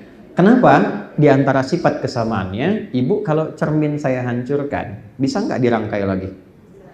Jangan salah, bisa. Tapi sulit memantulkan bayangan yang sempurna. Nah, perempuan sama Pak, kalau terlukai, cepat memaafkan, tapi sulit melupakan apa yang dialami. Ibu Daniel tepuk tangan tuh. Betul, kalau Bapak punya masalah sekarang Pak, 19 Agustus tahun 2024 punya masalah sekarang, itu rekening listrik tahun 80 diikut lagi. Kenapa? Karena akumulasi. Ya, Papa ini kenapa sih nggak berubah? Dulu juga, dulu juga itu pasti ikut tuh. Jadi kalau ada yang seperti itu dengerin aja Pak. Itu normal artinya. Tapi kalau kumpul banyakan, dia berubah jadi nisa. Tadi kata nasa, yang gemar mencurahkan apa yang dirasakan. Ya, jadi ibu-ibu itu sependiam apapun kalau sendirian, kalau ketemu dengan kawannya cerita. Tuh. Dan waspadalah di antara yang diceritakan itu kadang-kadang hal yang memang tidak harus diceritakan. Ibu sekarang judulnya pengajian bersama Ustadz Adi. Ustadz belum datang, ibu ketemu teman. Jeng, apa kabar? Baik. Sehat? Suami gimana? Di situ masalahnya. Nah, sekarang kan nggak ketemu orangnya, curhatnya di media sosial kan? Ya kan? Nggak nyangka ya. Terus yang ditunggu komentarnya kan? Nah, ibu maaf ya, saat Anda mengatakan nggak nyangka, itu Anda sedang nyangka. Jadi banyak begini itu. Dah, yuk. Udah, kemudian dia memutuskan untuk menggoda anak cucu Adam. Disitulah dia kemudian mempunyai sifat baru, yaitu setan. Nah, di antara sifat-sifat itu ada beberapa yang penting untuk kita turunkan. Ada 9 jenis setan. Saya ulangi, ada berapa jenis? 9 jenis setan. Kalau saya sebut setan berarti sifat ya, yang harus diwaspadai untuk memalingkan potensi kebaikan menuju keburukan. Ya, kita mulai beberapa bagiannya. Kita hari ini mungkin tidak akan bahas 9-9-nya karena waktunya tidak memungkinkan. Satu saya ambil yang untuk semua dulu ya. Setan rumah. Saya serius. Namanya Dasim. Dasim. Nah. Perempuannya Dasimah. Kan tinggal tambah tak. Muslim laki-laki, perempuannya mukmin, perempuannya soim, perempuannya kan Dasim, Dasimah. Awas yang kira-kira sama tuh namanya langsung aja ya. Si catatan dulu ada Naidasimah ya. Nah, ini setan yang bertugas untuk merusak hubungan harmoni di rumah tangga. Ya. Ini di rumah nih. Yang Muslim ayatnya coba di Quran surah kedua di ayat yang ke-102. Ini agak panjang ayatnya sebelah kiri. paling atas. Ya, wattaba'u ma tatlu syayatinu ala mulki Sulaiman, sampai ketemu kalimat yufarriquna bihi bainal mar'i waz zawji. Ada turunan setan yang tugasnya memecah belah hubungan harmoni dari kehidupan rumah tangga. Bisa nanti antara suami dan istri, atau ayah ke anak, ibu ke anak, dan sebagainya. Nah, ini nama setannya, ini sifatnya. Ya. Tugas dia ada dua. Satu, menanamkan rasa takut dan khawatir. Ini saya ada referensinya ya, dan ada turunannya. Bisa di riset juga. Jadi bukan informasi-informasi biasa begini yang kita kadang senyum, tertawa, tapi terjebak nanti baru tahu sendiri. Satu, menanamkan rasa takut dan khawatir ketika memasuki ruang-ruang yang kosong. Ya. Baik, khususnya nanti biasanya di malam hari. Ya. Ini yang menjadikan masuk satu ruangan kadang suka gelisah kan? Takut. Nah, ini yang bertugas ini. Yang bertugas. Kan kenali dan waspadai. Ya, ini sudah kenal, masuk ruangan, coba deh ibu. Biasa kan masuk dapur, masuk kamar mandi, siang biasa kan? Kenapa kalau malam rasanya beda? Ya kan? Atau masuk sendirian, nggak sama kan rasanya? Padahal rumah sendiri. Bangun ibu yang desain, ibu yang minta sama arsitek, tapi yang gelisah ibu juga. Nah, ini yang bertugas ini. Cara mewaspadainya, ya bagi yang muslim lihat baik-baik, ucapkan salam. Ini kata Nabi, ucapkan assalamualaikum. Maka ketika diucapkan assalamualaikum, setan ini akan berkata pada kawannya, kita tidak punya tempat menetap di sini. Oke? Tugas ibu hanya mengucapkan, nggak usah tunggu jawaban. Nah, mau dijawab mau tidak itu bukan urusan ibu. Assalamualaikum, salam. Dijual besok rumahnya. Ya, udah ucapkan aja itu. Nah, kalau tidak diucapkan langsung masuk, maka setan berkata pada kawannya, kita punya tempat menetap di sini. Ya, saya ini ajarkan ke anak-anak kami bu di rumah. Ya, saya pilih redaksi dan diksi kami bukan kita, karena yang punya anak saya dan istri. Ya, anak saya dari sejak usia 3 tahun. Namanya Muhammad Hamil Quran, sana 11 tahun, itu kami tanamkan, nak, hati-hati di ruang-ruang kosong di kamar ini ada setan dan namanya dasim. Kalau kakak mau usir itu, ya katakan assalamualaikum, dia akan langsung pergi terbirit-birit. Itu langsung dipraktekkan Pak Sekjen, bu. Langsung dia masuk ke kamar, dia katakan assalamualaikum dasim. Dia sebut namanya sekalian gitu. Alhamdulillah sampai hari ini jadi pemberani itu. Dan kadang kita suka motivasi. Nah, ini tugas satunya nih, menanamkan rasa takut, khawatir, gelisah. Cara mewaspadainya tadi ucapkan assalamualaikum. Dan oke, yang kedua, ini yang paling pokok harus diketahui.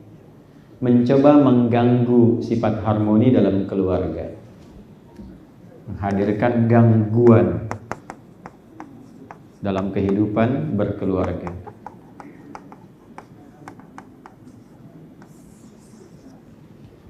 Ya. Ibu dengan suami demikian adanya, kan menikah baik-baik, senang, foto, nyaman, damai. Kenapa tiba-tiba kok salah pahamnya dalam? Padahal bisa didudukan, ya. Dalam satu kali duduk bisa bicara, kok bisa, mohon maaf, yang siang jadi malam, malam jadi besoknya lagi, jadi saling cemberut dan sebagainya gitu. Nah, ini yang ngambil peran ini, yufarriquna bihi bainal mar'i waz zawji. Karena itu nanti ini ada babnya bu. Ya, mohon izin ya, mungkin untuk anaknya atau cucunya yang mau menikah, saya sarankan sebelum menikah itu diberikan pendidikan dulu pranikah. Supaya mempelajari kehidupan rumah tangga itu bukan setelah menikah. Nah, saya perhatikan riset, mohon maaf dengan kalimat ini, kami kalau menjadi saksi atau memberikan tausiah pernikahan, saya suka tanya sama penghulu, berapa sekarang tingkat dari statistik pernikahan dan perceraian dalam sehari? Mohon izin ya bu dengan kalimat ini Pak, riset saat ini menunjukkan data statistik, setiap ada 1 kali yang menikah di Indonesia, Itu di hari yang sama ada 50 yang berpisah. Gitu. Coba ibu lihat sekarang nih generasi Z ini, baru nikah kemarin, besoknya udah pisah, baru ini begini dan seterusnya. Ini tidak mudah tantangannya. Nah, ini tugasnya ini nih, gini setannya. Ya, ada yang rasa kasihnya dia habiskan sebelum menikah. Dalam masa-masa pengenalan, anak muda sekarang bilang pacaran dan sebagainya, habis kasih sayangnya sehingga nggak tersisa saat berumah tangga. Itu salah satunya. Makanya kenapa disebut dengan khitbah dalam bahasa Arab? Ya, pakai kha. Khitbah, ada khutbah, ada khitbah. Kalau khutbah orangnya banyak. Kalau khitbah objeknya satu. Tapi maknanya sama, kalimat yang singkat dan padat. Jadi kalau mau melamar, gak usah belok kepanjangan. Pantunnya kebanyakan, ininya banyak, nanti yang dilamar nanya, tujuan Bapak sebetulnya apa? Singkat padat, kami kesini datang ingin melamar anak ibu, bla bla bla. Khutbah juga begitu, singkat padat jelas. Tapi ada satu penggoda, hilang titiknya kha-nya, jadi hataba, hitbah, pakai ha. Kita kayu bakar. Sifat yang mudah membakar itu setan. Jadi kalau sudah disatukan dalam bentuk tunangan misalnya, itu jangan terlalu lama. Lamaran jangan terlalu lama ke nikah, sebab ketika mulai akan diikat, ini sudah mulai bertugas. Ya, dibikin kasih sayangnya habis, ya, naik beca berdua, seakan beca milik berdua, tukang beca nggak ada, dunia sama, habis semuanya. Ketika sudah habis dikeluarkan sebelum menikah, rasa sayang itu akhirnya menjadi sedikit ketika berumah tangga. Jelas ya? Nah ini saat masuk nanti ke dalam kehidupan rumah tangga, nanti ada ayat-ayat khusus cara mewaspadainya. Itulah yang tadi saya katakan, kenapa nggak ibu turunkan misalnya ayat-ayat khusus menjadi istri, perannya apa, tugasnya apa, kewaspadaannya apa, suami bagaimana, tugas pokoknya apa. Ini bapak ada jadi suami sampai sekarang, tugas pokoknya berapa coba? Tuh. Ibu juga demikian. Padahal itu menariknya ada di ayat yang sama, di surat yang sama. Pokok laki-laki ini, pokok perempuan begini. Kalau yang suami sedang bertugas pokok begini, apa yang dilakukan oleh istrinya? Itu ada, Bu. Ini saya tanya ibu saja, atau sebaliknya. Kalau suami sedang bertugas, ya, pernah nggak ibu mengantarkannya dengan doa dan kata-kata baik yang mendukung ia bekerja? Misal, selain menyiapkan kelengkapan ya, terus ibu kirimkan misalnya kalimat pengantar setelah cium tangannya, Papa bertugas yang lancar, yang baik, dan tanamkan dalam hatimu yang paling dalam, Mama menyertai Papa dalam suka dan duka. Gak usah tepuk tangan, ditanya pernah. Itu yang dilakukan Sayyidah Khadijah, makanya Nabi selalu sebut namanya bahkan dalam tidurnya. Itu Nabi selalu sebut, Bu. Setelah meninggal pun masih disebut Khadijah, Khadijah, Khadijah. Dan yang paling dahsyat apa? Dengan kalimat itu, suami selalu merasa tenang. Jadi ada masalah apapun ketika lihat istri, baru lihat wajahnya, itu setengah gelisah Nabi hilang. Bapak kalau pulang ke rumah sedang banyak masalah, lihat wajah istri dan setengah masalahnya hilang, Khadijah tuh Pak. Kalau nambah masalah tuh, cek itu. Itu Nabi kan bilang di Al-Bukhari, Zammiluni, zamlimuni, aku sedang gelisah, selimuti aku. Dipegang, digenggam tangannya, diselimuti dan keluarlah kalimat indah itu. Kalau di kita sekarang gini, sayang, kau itu orang baik. Kau menolong yang lemah. Engkau menjadi penopang bagi anak yatim. Engkau tidak pernah punya musuh. Tanamkan pada hatimu yang paling dalam. Aku selalu menyertaimu dalam suka dan duka. Nah ini poin. Nah kalau kita biasakan jaga sunnah. Sunnah itu kan jalan hidup. Jalan hidupnya dijaga seperti itu, memang mudah diungkapkan. Tapi kalau dicoba lebih damai. Ya. Nah ini menjadi langkah mewaspadai bisikan-bisikan yang tidak jelas. Nanti provokasi ini akan hilang dengan sendirinya. Ya. Contoh lagi kata Nabi, kalau ada masalah malam, selesaikan di malam hari, jangan tunggu siang. Kalau ada masalah siang, selesaikan siang hari, jangan tunggu malam. Dan jangan dibuka ke publik. Itu kalimat hadis. Jika Anda membukanya, bahayanya apa? Ketika masalah di rumah sudah selesai, yang di luar belum selesai. Dan meralatnya nggak mudah lagi. Nah sekarang semua zamannya online. Masalahnya makin kompleks. Tadi saya sampaikan pada Ibu Ketua BPK, ada hadis Nabi mengatakan kewaspadaan tentang terjadinya pergantian era ke digitalisasi. Saya alaikum unasun aw kama qala, nanti akan datang satu era terjadi percepatan digital. Taqarrubul aswaq, tandanya pasar mudah diakses. Dulunya berangkat manual, pakai ojek, pakai angkot, sekarang klik barangnya datang. Sudah terjadi? Berarti yang Nabi katakan betul. Oke, taqarrubuz zaman, waktunya semakin cepat akselerasinya. Setahun, ini detail hadisnya, setahun kayak sebulan, sebulan kayak sepekan, sepekan kayak sehari, sehari begitu cepat berlalu. Nah, saat itu terjadi, yantashirul kadhib tantashirul fitan. Masalah sosialnya makin kompleks, dinamikanya makin beragam, fitnahnya makin banyak, manipulasinya makin komplit. Karena apa? Yang offline pun makin cepat terakses karena pindah ke online. Dulu judi offline kan? Sekarang online, semua bisa akses. Ya. Ini luar biasa ini. Saya cek kemarin Zeus aja udah main judi tuh. Ya. Repot tuh. Semua anak terbawa. Ada permainan Zeus tuh, jadi candaan nih, Zeus aja main judi katanya. Yang mau saya katakan adalah kompleksitasnya begitu tinggi. Kalau ditarik ke masalah rumah tangga dengan tugas ini, yang dulu offline tidak mudah terbawa, sekarang godaannya naik, Bu. Ibu kan kalau punya masalah, bawaannya kan sekarang pengen bikin status aja. Dulu bisa ditahan, sekarang godaannya tambah. Nah, ini poin, hati-hati. Maka apa yang terjadi? Fa in khiftum shiqaqa bainihima fab'athu hakaman min ahlihi wa hakaman min ahliha. Kalau terjadi satu masalah di rumah tangga, perbaiki komunikasi. Kalau sulit, nih poinnya, jangan sembarangan curhat kepada siapapun kecuali pada sosok yang dipercaya membawa solusi dan maslahat. Itu bahasa Quran. Makanya Nabi Yakub tuh kalau ada masalah itu selalu mengatakan begini. Itu ada di Quran surah ke-12 Yusuf ayat 86 sampai 88. Quran surah 12 ayat 86 sampai 88. Saya percepat. Innama ashku bathi wa huzni ila Allah. Saya itu kalau punya masalah, yang pertama saya lakukan, saya hamparkan sajadah, saya curhatkan sama Allah. Bathi itu kegelisahan yang dalam. Huzni itu kegelisahan yang mengalirkan air mata, sedih. Ada masalah dengan anak, ada masalah dengan pasangan, jangan curhat keluar. Bentangkan sajadah, ambil wudhu, curhatin sama Allah. Gak apa-apa, ibu habiskan tangisan, gak apa-apa. Nanti feedback yang terasa pertama kali Allah kasih ketenangan. Solusi belum datang, tapi tenang itu hadir. Nah, dari ketenangan itulah dibimbing mendapatkan solusi. Kan jiwa yang tenang melahirkan solusi yang cemerlang kan? Ya, catat tuh, bikin status, mahal tuh kalimat itu. Tenang dulu aja. Ya.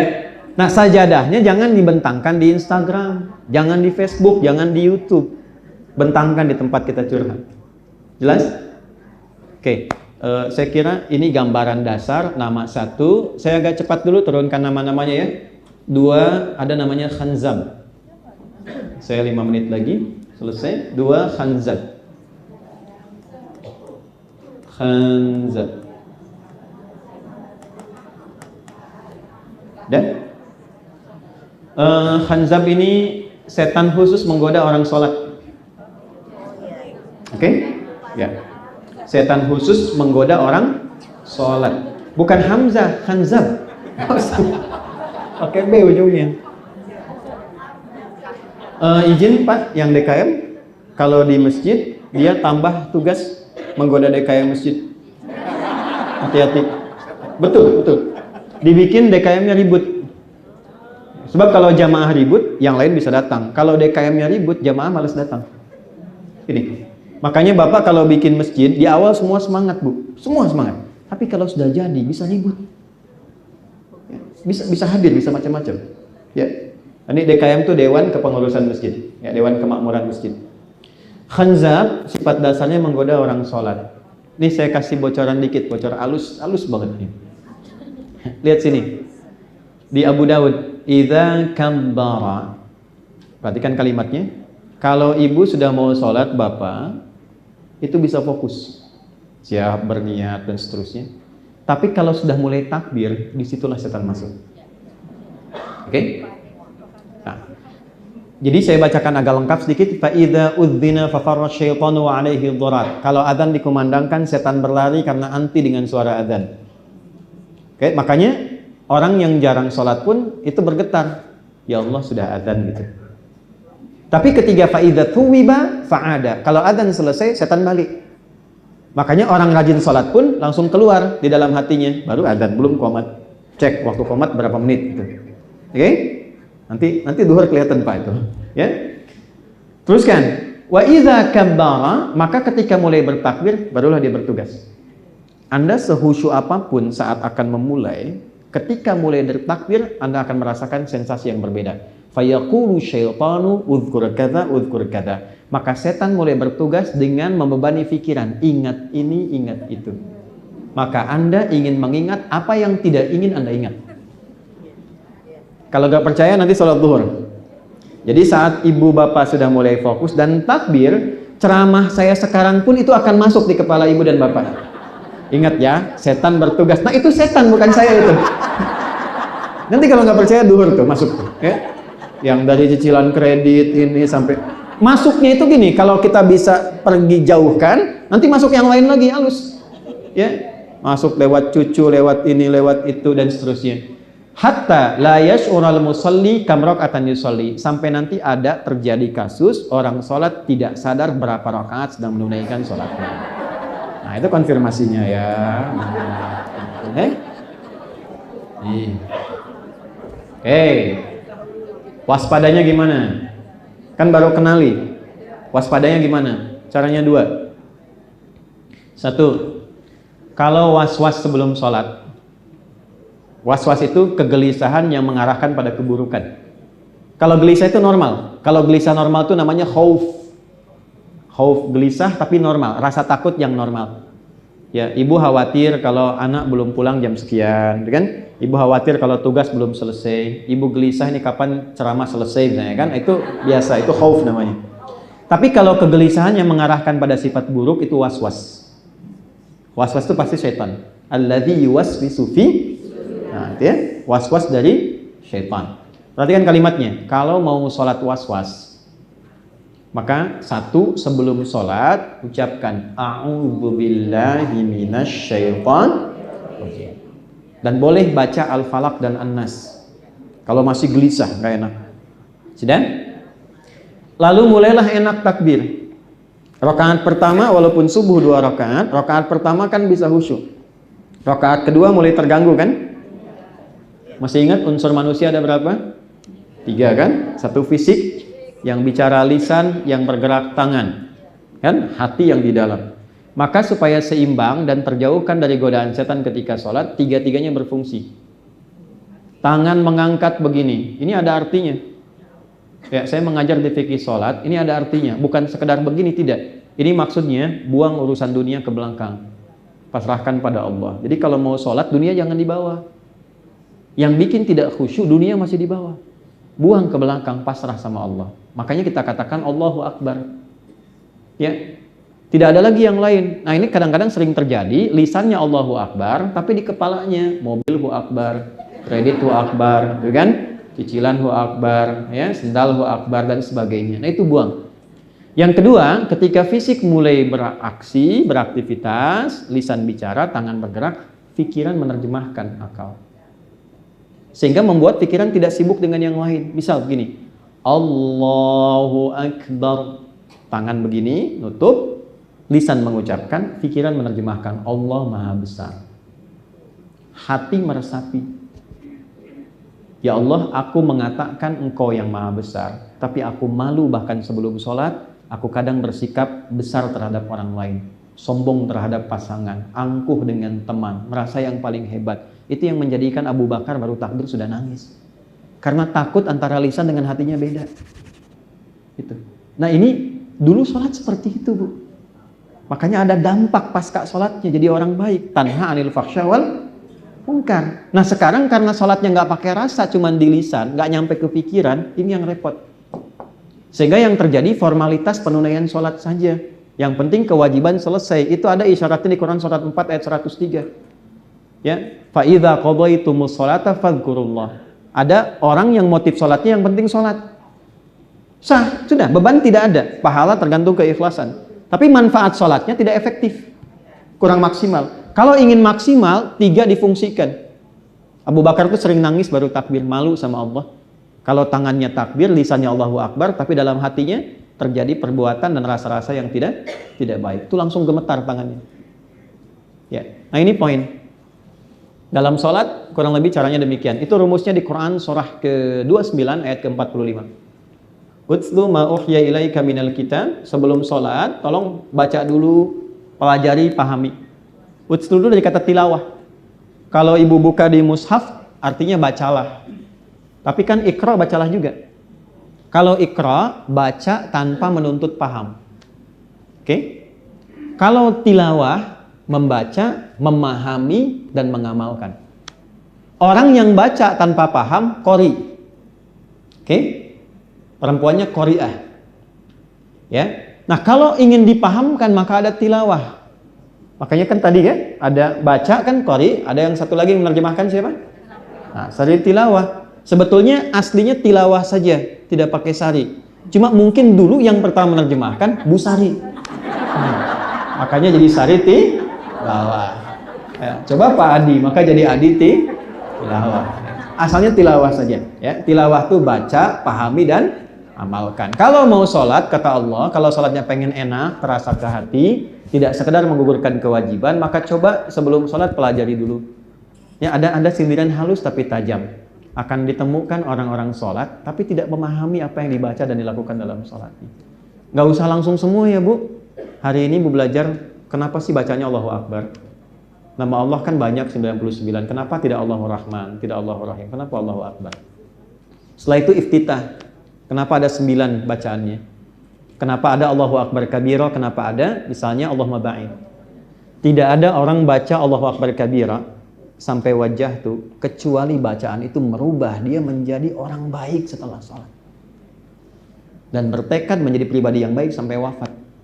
Coba deh, wajah tu wajhiya lilladzi fataras samawati wal arda hanifan muslima wa ma ana minal. Perhatikan, inna sholati wa nusuki wa mahyaya lillahi rabbil la syarika lahu wa bidzalika umirtu wa ana minal. Pertanyaannya, paham gak yang dibaca itu? Ya Allah, saat ini, detik ini, aku pasrahkan diriku kepadamu penguasa alam. Kalau saat ini aku sholat, selama ini aku ibadah, dan kalaupun aku berkehidupan setelah sholat, aku berjanji akan menjadi pribadi yang lebih baik lagi. Tapi kalau engkau wafatkan aku dalam sholat ini, maka mohon tetapkan aku sebagai orang Islam yang tidak pernah berbuat penyimpangan selama hidupku kepadamu.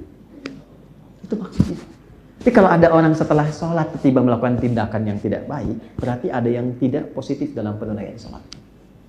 Yang salah bukan sholatnya. Jadi jangan simpulkan begini, untuk apa sholat kalau masih berbuat jelek? Tidak. Karena yang baik pun banyak. Jadi kalau peci tidak pas dengan ukuran kepala, jangan dipotong kepalanya. Sesuaikan ukuran pecinya. Oke, nah saya berhenti di sini dulu, ibu sekalian. Ini baru 2, memang setan ini bahaya nih. Baru 2 aja udah panjang pembahasannya nih. Nanti ada setan wudhu, yang belum kita bahas kan setan kantor, ya, terus setan pasar. Di mall tuh ada setan Bu, jangan salah. Jangan salah, itu yang sering menjadikan ibu kalau ke mall dan ke rumah sering ada pikiran tentang barang-barang di mall. Jangan salah. Ya. Ibu kalau sedang dengan suami ngobrol, "Pah, tadi di mall ada yang bagus deh Pah tasnya." Ibu nggak sempat beli. Terus suami bilang, "Mah, itu juga lemari masih banyak tas yang, oh iya ya pas, astagfirullah gitu ya, belum dipakai. Tapi yang tadi juga bagus kok Pak." Itu setan mall ikut ke rumah.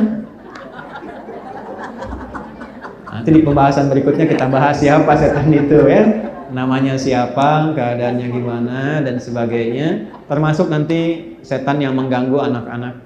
Makanya ada doa untuk anak-anak. Maaf ya, ibu bisa nggak memastikan anak yang ibu kandung, ibu berikan ASI, ibu sayangi, tumbuh dewasa dalam keadaan baik? Tentu. Belum tentu. Pengen tolong dicek ya. Jangan biarkan ibu jadikan sekolah sebagai titipan. Pulang ke rumah cek lagi. Saya mohon sebesar-besarnya, ibu tolong cek kembali di rumah.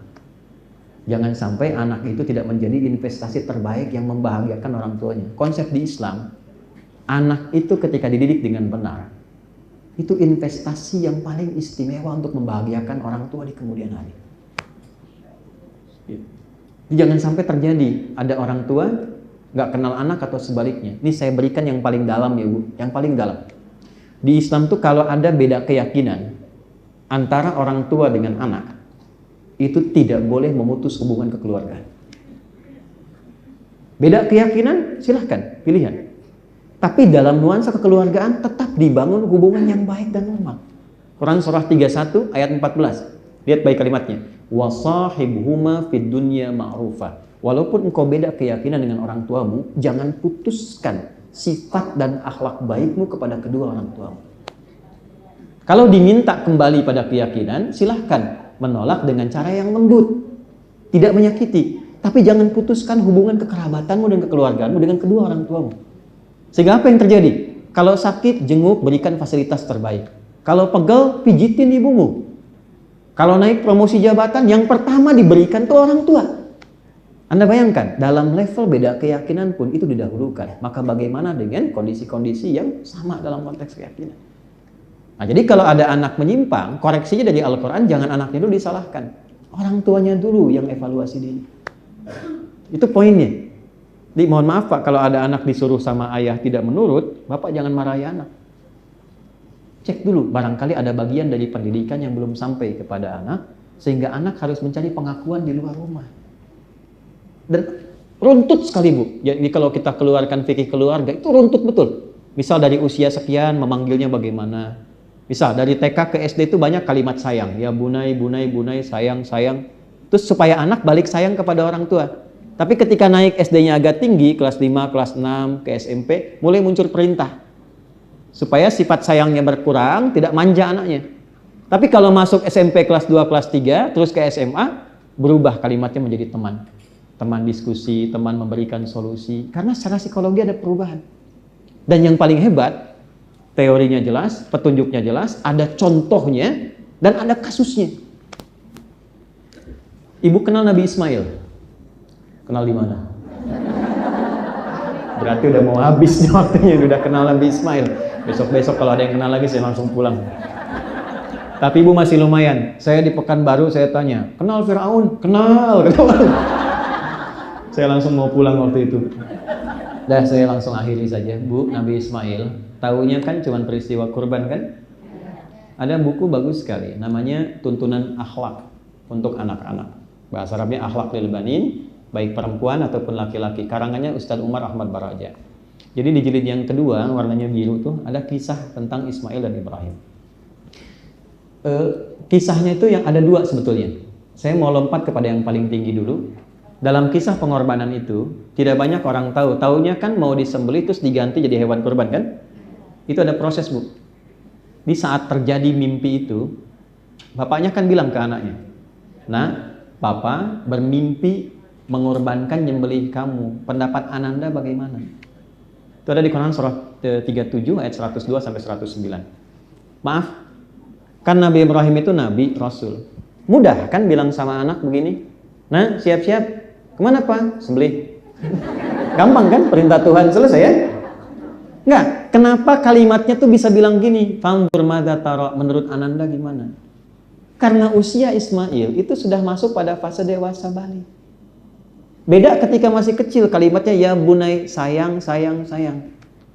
Maaf Pak ya, sesibuk-sibuknya Nabi Ibrahim, beliau tuh Nabi, Rasul, pejabat tinggi, ya, kemudian pendakwah dan pekerja, itu masih kerja Bu. Bahkan melintasi berbagai tempat, makanya disebut Abraham, sang penyeberang. Dalam bahasa Arab, Abun Rahim, bapak yang penuh kasih sayang. Sesibuk-sibuknya beliau ada di Palestina, di wilayah Kanaan itu, anaknya di Mekah itu masih sempat nengok. Tumbuhnya bagaimana, main dengan siapa, tumbuh remaja bagaimana. Sehingga anak punya rasa sayang kepada bapak.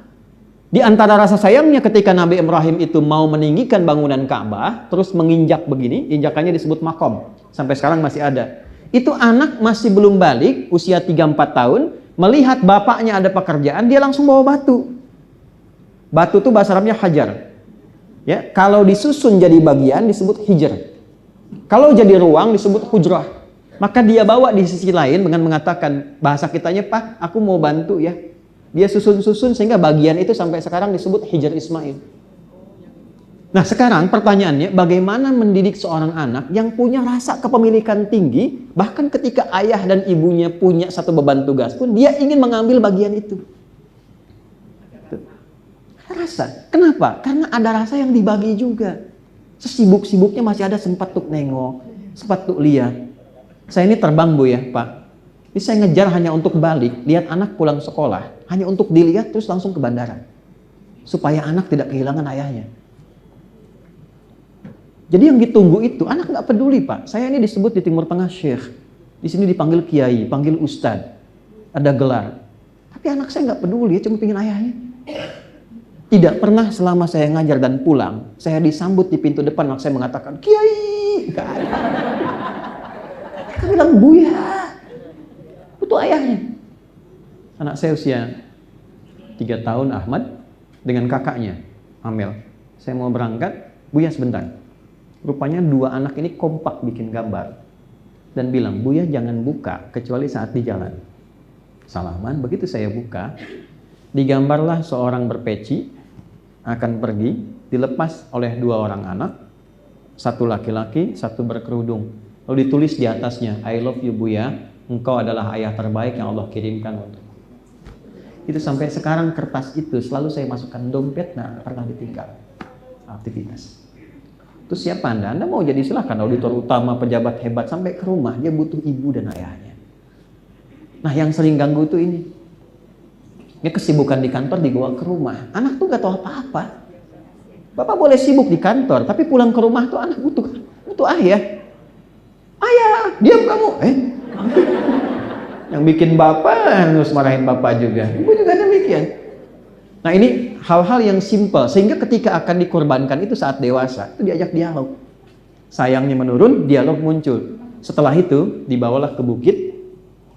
Di atas bukit itu ternyata ada dialog yang terjadi luar biasa. Kembali ke buku tadi, Pak, tolong pisahkan dulu baju luarku, supaya nanti dirapikan dan diberikan kepada mama sebagai hadiah terindah dari anak tunggal yang sangat menyayanginya. 2, Pak, 2. Tolong ikat dengan kuat. Ikatan ini pastikan supaya aku tidak bergerak dan meronta dalam proses ini, sehingga membuat nanti papa, menjadi terpengaruh dan tak jadi melaksanakan perintah Allah. 3, Pak, tolong tajamkan pisaunya dengan kuat supaya mempercepat proses penyembelihan itu dan tidak membuat engkau ragu-ragu menyembelihku atas perintah Allah. Itu. Dan ini menjadi sunnah sampai sekarang. Hewannya diikat dengan baik, tidak menyakiti, pisau ditajamkan, kan?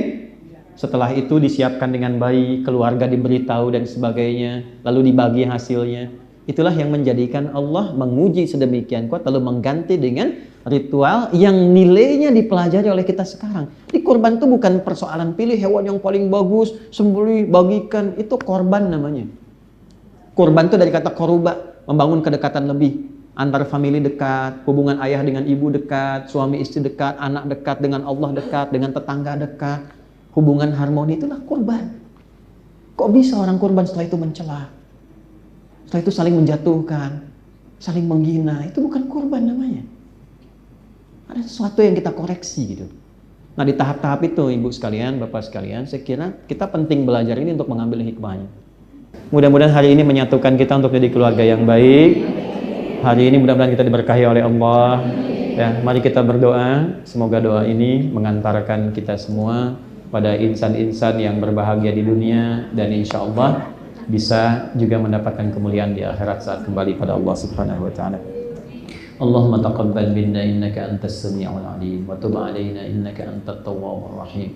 Allahumma rabbana salli wa sallim ala habibikal karim rasulikal mustafa al-amin sayyidina Muhammadin wa ala alihi wa sahbihi ajma'in. Ya Allah, kami memuji-Mu sebagaimana Engkau ajarkan kami untuk memuji Engkau tanpa batas dalam kebaikan. Ya Allah, kami bersalawat pada Rasulullah dengan harapan Engkau memberikan bimbingan kepada kami untuk meneladani kemuliaan Nabi Muhammad SAW dalam berkehidupan. Rabbana la tada' lana fi maqamina hadza dzamban illa ghafartah. Duhai Allah, kami mohon, jika ada satupun di antara kami yang menghadiri pengajian ini membawa lumuran dosa, jangan biarkan yang meninggalkan masjid ini kecuali Engkau telah ampuni seluruh dosa-dosanya.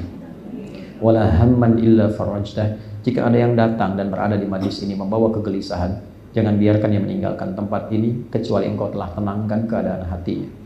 Allahumma wala asiran illa yassarta. Ya Allah, Engkau yang Maha mengetahui, tidak semua yang hadir di tempat ini atau tersambung dalam pengajian ini dalam suasana yang nyaman dan tenang. Bila ada di antara kami yang telah mengalami kesulitan, maka mohon ringankan dan hilangkan seluruh kesulitannya. Allahumma wala maridan illa syafaitah. Jika ada di antara kami yang Kau uji dengan penyakit seberat apapun, mohon angkat dan sembuhkan penyakitnya. Allahumma ya Allah aslih ahwalana ma yuqarribuna ilaik wahfad biladana an dunisiya waj'alha baldatan thayyibatan wa anta tardaha. Ya Allah, berikan bimbingan dan penyertaan kebaikan kepada kami sehingga kami mampu mengevaluasi diri dan berubah menjadi pribadi yang lebih baik dalam kehidupan kami. Dan mohon jaga negeri kami Indonesia yang kami cintai. Satukan rakyatnya ya Allah dalam kebaikan, jauhkan dari perpecahan. Berikan hidayah kepada para pemimpin kami agar bersikap adil dalam pengambilan keputusan yang akan meringankan hisab mereka di hadapan-Mu ya Arhamar Rahimin. Allahumma ihfadz ulama'ana waj'alhum mukhlasin lakad-din. Ya Allah, kami mohon berikan bimbingan pada para ulama kami agar dapat ikhlas dalam berdakwah. Berdakwah mencerahkan umat, menyatukan dalam kebaikan dan jauhkan dari perpecahan. Allahumma rabbana ihfadz ya Allah hadil wizara wa hadil lamha ya Allah min BPK waj'al kulla insani mubarakin. Ya Allah, mohon jaga setiap insan BPK yang bertugas di tempat mulia ini dalam kebaikan dan kesehatan. Bahagiakan mereka, berikan ketenangan dalam bertugas dan bimbing ya Allah agar jujur, baik dan amanah dalam menunaikan tugas yang dengan itu meringankan hisab di akhirat kelak. Allahumma rabbana atina fid dunya hasanah wa fil akhirati hasanah wa qina adzabannar. Ya Allah, anugerahkan segala kebaikan di dunia ini mampu kami capai dan kemuliaan di akhirat yang mampu kami raih, dan jauhkan kami dari berbagai perilaku yang menyimpang yang terancam dengan neraka-Mu. Bifadlika subhana rabbika rabbil izzati amma yasifun wa salamun alal mursalin walhamdulillahi rabbil alamin. Ibu dan Bapak sekalian, saya merasa terhormat dengan keberadaan hari ini, mengucapkan terima kasih atas kepercayaan yang diberikan untuk bisa saling belajar di pagi hari ini. Sekali lagi kami mohon maaf bila ditemukan dan pasti ditemukan kata-kata yang kurang berkenan atau sikap yang tidak sesuai. Semoga Allah memberikan kebaikan untuk kita semua. Subhanakallahumma wa bihamdika asyhadu an la ilaha illa anta astaghfiruka wa atubu ilaik. Assalamualaikum warahmatullahi wabarakatuh.